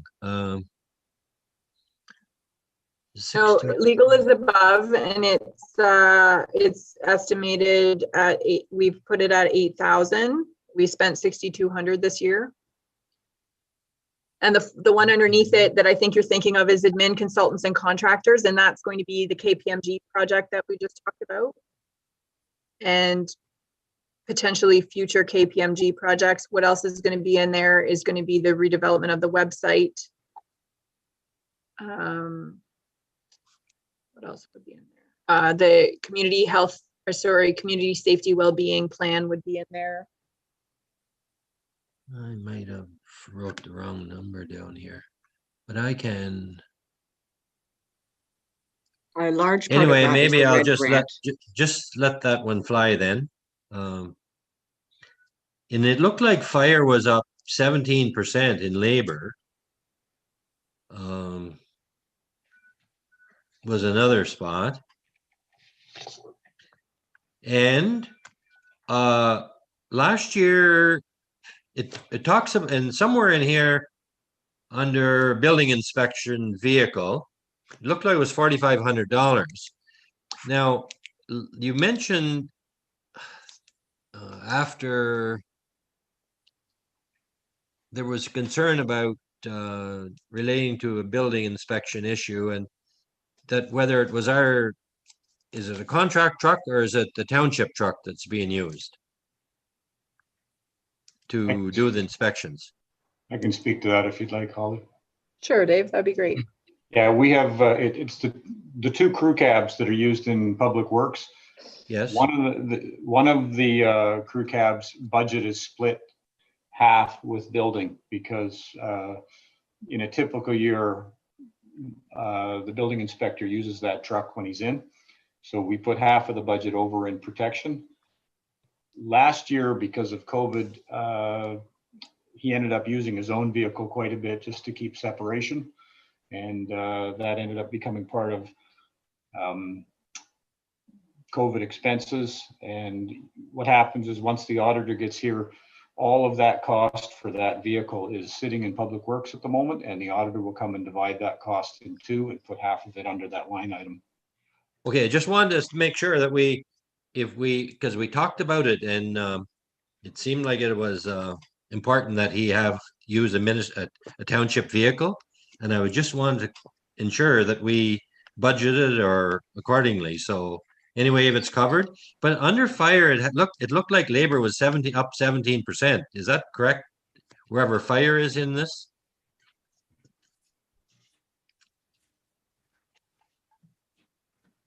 If we could drop the screen to That would fire. probably be Fire wages have not that would changed. likely be a reflection. Is that what you mean, Richard?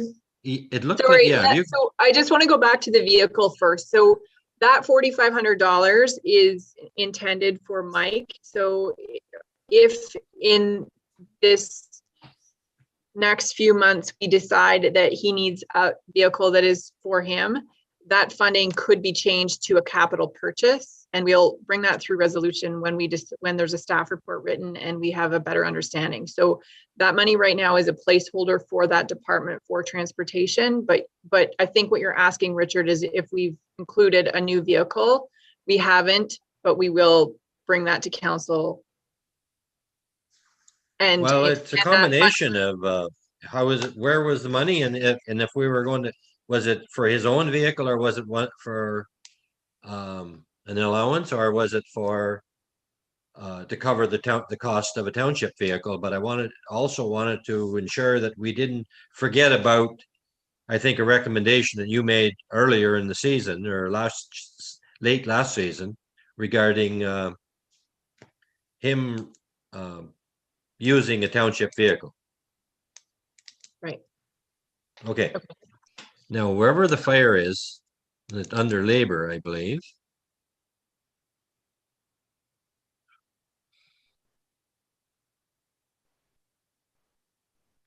So there's no change in the budget. Last year's budget was 85,000. This year's budget is 85,000. The 15 that you're seeing is unspent. Is that what you're asking?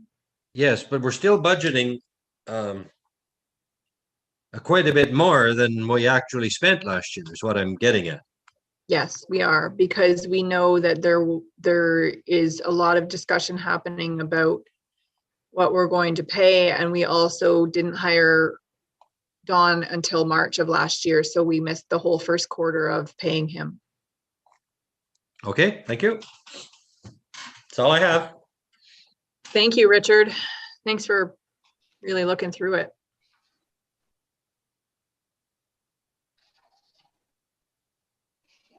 Anyone else? Sorry. Any other comments in regards to the budget? Mayor Dumas, I would just like to say this is an enormous amount of work that's been undertaken by Jen and Holly, and I would like to commend them on how well they've done with this, because I personally know how difficult this is to do. after doing it with our business. And I really commend them, the way they've done it and the way it's presented. So well done, guys.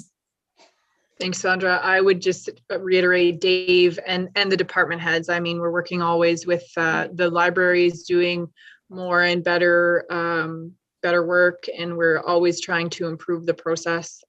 So kudos to all staff, because this is definitely an all-in thing. So.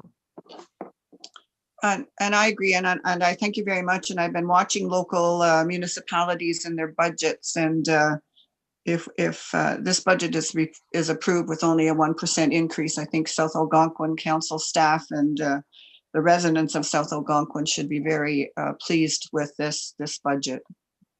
And we continue to make improvements and enhance things for our constituents and for our communities. So thank you very much. So Holly, at this point, we would post this then today? Yes, so we'll post the presentation and documents on the website. And then it also needs to be, per our notice bylaw, it needs to go into the newspaper. So we'll put that notice in the newspaper, and staff or council is welcome to provide us comments or suggestions over the next couple of weeks. What I did last year was another presentation in April that highlighted the things that changed between now and the next meeting. So that's just to clearly state if, for example, we reduce the special meetings, I will clearly indicate that so that everyone knows that this is what we proposed on March 3rd, and now it's April 2nd, and these are the changes that we've made, and this is why. So I'll do that presentation in April.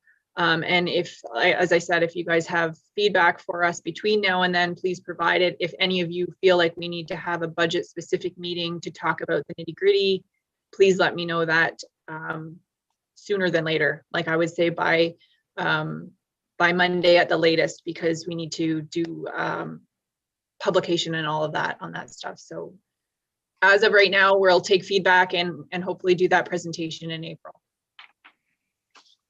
All right. Thank you very much, Holly. Very excellent presentation. So we'll go back to the agenda then.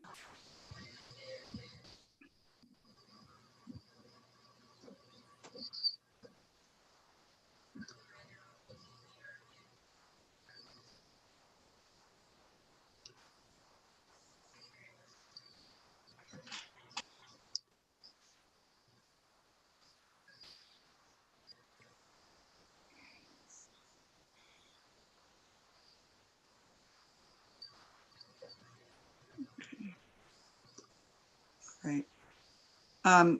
Just we're on number 9. Is there any business arising from the minutes? I think we spoke to that. Are there any other comments in regards to the minutes? Okay. And agenda item number 10 is unfinished business. Does council have any unfinished business? Mayor? Yes, Councillor Bongo. Just quickly checking to make sure that letters have been sent to the residents from Macaulay Lake and Lyell Lake as well. I believe staff direction was given, and I know the letters were worked on. Right on. Okay, thank you. Sorry, what was Mackenzie? I just want to. Macaulay. Oh, right, okay. Okay. And number 10, we did unfinished business. 11 was correspondence and for action items, and there weren't any. So now we are at agenda item number 12, and this is correspondence information items. So I would call each one if any member of council wishes to pull it forward or comment. So Mayor Duma, can I jump in there to the Councillor Bongo's last comment about the Macaulay Lake letter? Okay, go ahead, Tracy. I was not under the understanding that a letter was going to be sent to that individual as we gave him direction at the meeting. Super, okay. And the Lyell Lake one has been sent. Awesome. Thank you. Thank you very much, Tracy. Much appreciated the clarification. All right, so number 1 in correspondence received for information is the notice of the Algonquin Park Forest Management Plan 2021 to 2031. And number 2 is the Bancroft-Minden Forest Management Plan for 2021-2031. It's notice of consultation. It's included in this package underneath this.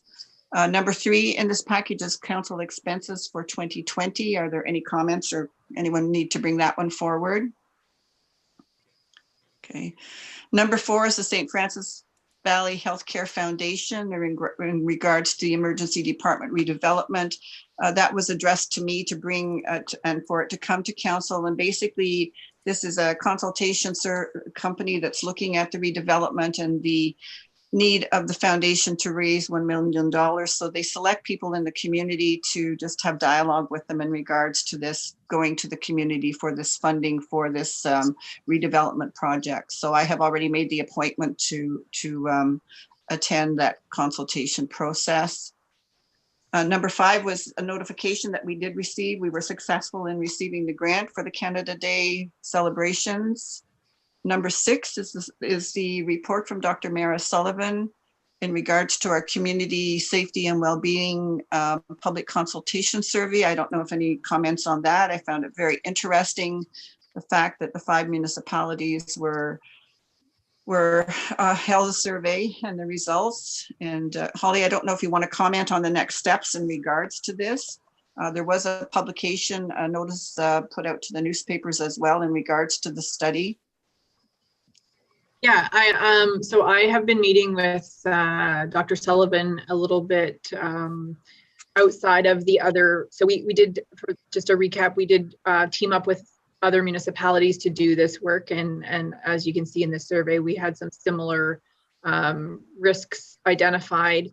One of the things that we've identified here in South Algonquin is kind of outside of the other groups. So because our services come from Nipissing and we're not within Renfrew County, there is some kind of service disbursement or not necessarily, I guess just our services come from all different places. So I've been talking to Mira specifically about having an appendix in that final report that outlines South Algonquin's kind of position and where the gaps in services are or where there's opportunity for us to provide linkages. So for one example is that we know that residents in South Algonquin are using food banks in Barry's Bay and Killaloe and possibly Bancroft.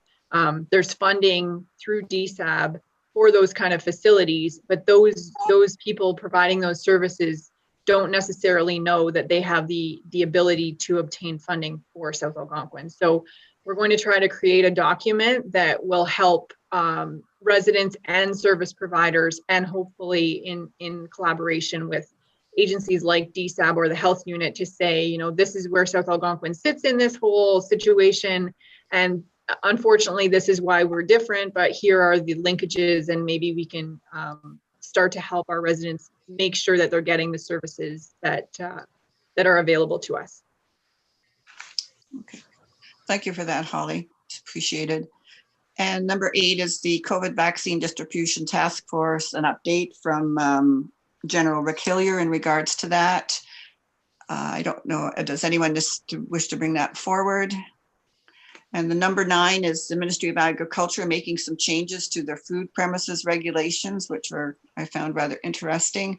And again, the last one is Ministry of Health in regards to the vaccine distribution plan. So I think as I indicated in the report from Jim Admansky, it's become local now, the vaccine distribution plan. And so we will look forward to seeing how it rolls out for South Algonquin, for the residents of South Algonquin.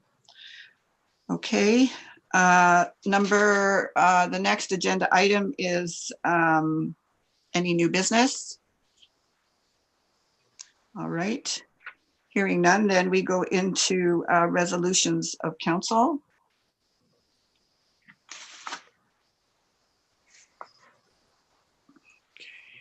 Okay.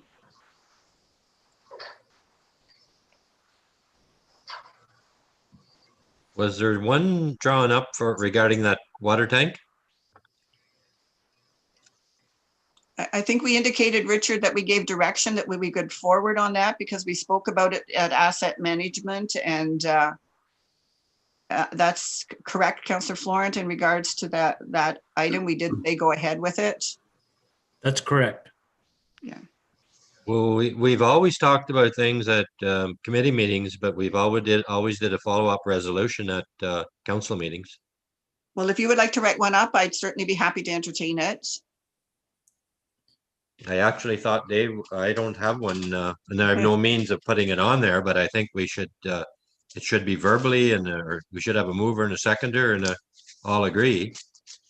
All right. Richard, if I can explain it a bit, it will be covered under the motion when we approve the budget. We're just giving a verbal approval to go ahead with that purchase. It will be approved whenever we approve the budget, because it is a budget item. Okay, thank you. Okay. Okay, there we are, Holly. That's great. Thank you. So now we are in resolutions of council, and this is the first resolution. I have it moved by Councillor Vermeer and seconded by Councillor Florent.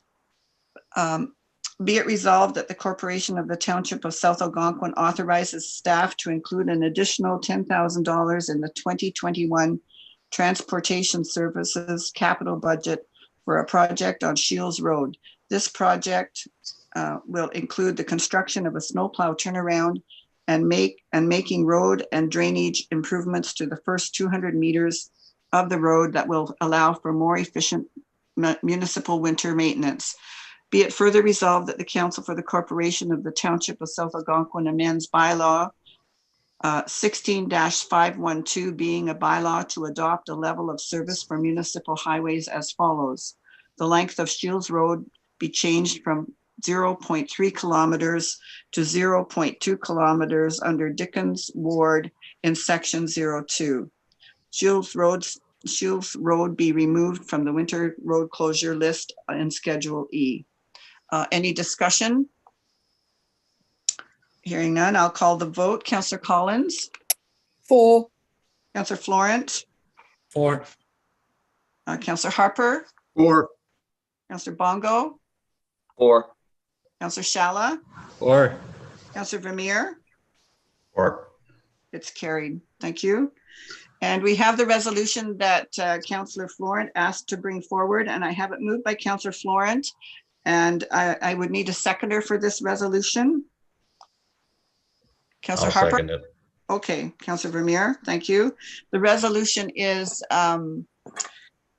be it resolved that the Council for the Corporation of the Township of South Algonquin endorses the Town of Mattawa's resolution number 21-06 and supports and strongly advocates the province of Ontario to implement the Amber 8 light system on all school buses for the safety of all students utilizing school buses as a safe access to and from school. Did you wish to speak to it, Councillor Florent? Just anytime that we can increase safety for school children, I think it's a good idea. We've all heard lately of very obvious cases of people ignoring the flashing lights on school buses, although I don't know how anybody could miss them. Apparently some people do. So if we can improve the lighting on them, all the better. Thank you for that update on that. So I would call the vote then. Councillor Collins? For. Councillor Florent? For. Councillor Harper? For. Councillor Bongo? For. Councillor Shala? Or. Councillor Vermeer? Or. It's carried. So item number 14 on the agenda. We do not have any notice of motions. Mayor? Oh, Councillor Bongo? Sure. Yes, I'm sorry. I'd like to put in a notice of motion, and this would end up at the Economic Development Committee meeting coming up. And basically, a motion for the ECDev committee to adopt terms of reference, just to sharpen the direction of the committee. And I'm very happy to provide, similar to what I did with the social media presentation, just a brief proposal, just explaining the vision, and then that being given to council to decide what to do with. And you will work with staff on that, of course. Absolutely. Okay. Thank you. All right. All right, so we are at number 15 then, the bylaws. We have a bylaw in regards to shore road allowance and a zoning bylaw amendment. And so the first bylaw, I have it moved by Councillor Collins and seconded by Councillor Harper. First and second reading, being a bylaw to provide for the stopping up and closing part of the shore road allowance along Lyle Lake in front of lot 17, concession 3, abutting lot 19 on plan M382, designated as part 1 on reference plan 36R-12466 in the geographic township of Lyle, excuse me, within the township of South Algonquin in the district of Nipissing, and that it be read a first and second time and be referred to the committee of the whole council. I would call the vote. Councillor Collins. For. Councillor Florence. For. Councillor Harper. For. Councillor Bongo. For. Councillor Shala. For. Councillor Vermeer. For. Thank you.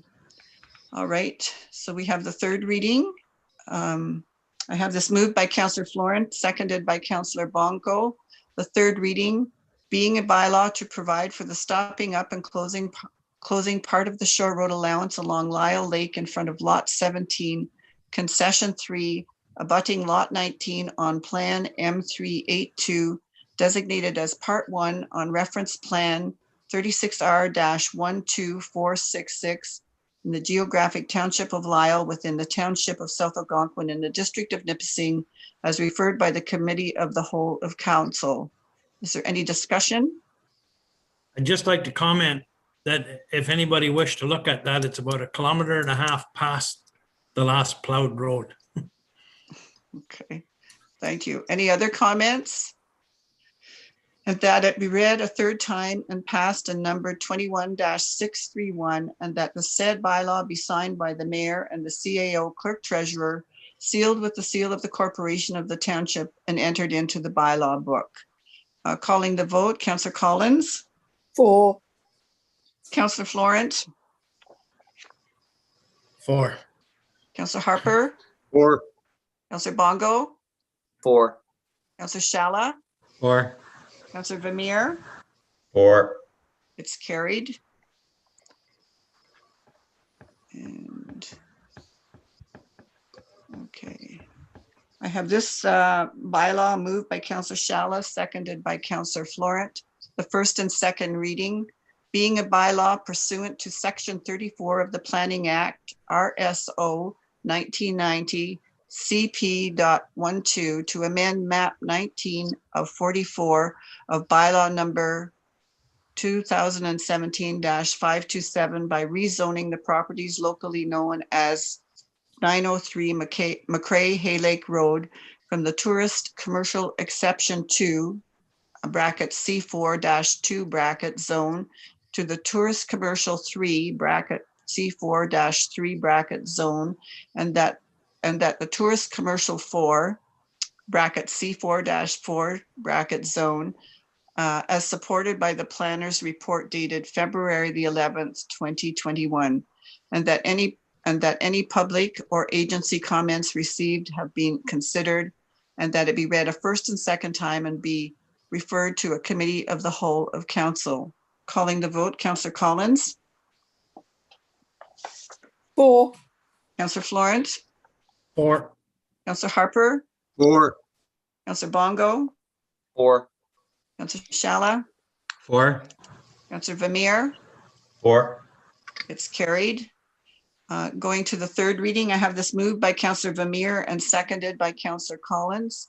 The third reading, being a bylaw pursuant to section 34 of the Planning Act, RSO 1990, CP.12 to amend map 19 of 44 of the bylaw number 2017-527 by rezoning the properties locally known as 903 McCrae Lake Road from the tourist commercial exception 2 bracket C4-2 bracket zone to the tourist commercial 3 bracket C4-3 zone, and that the tourist commercial 4 bracket C4-4 bracket zone as supported by the planner's report dated the February the 11th, 2021, and referred by the committee of the whole, as referred, sorry, by the committee of the whole of council.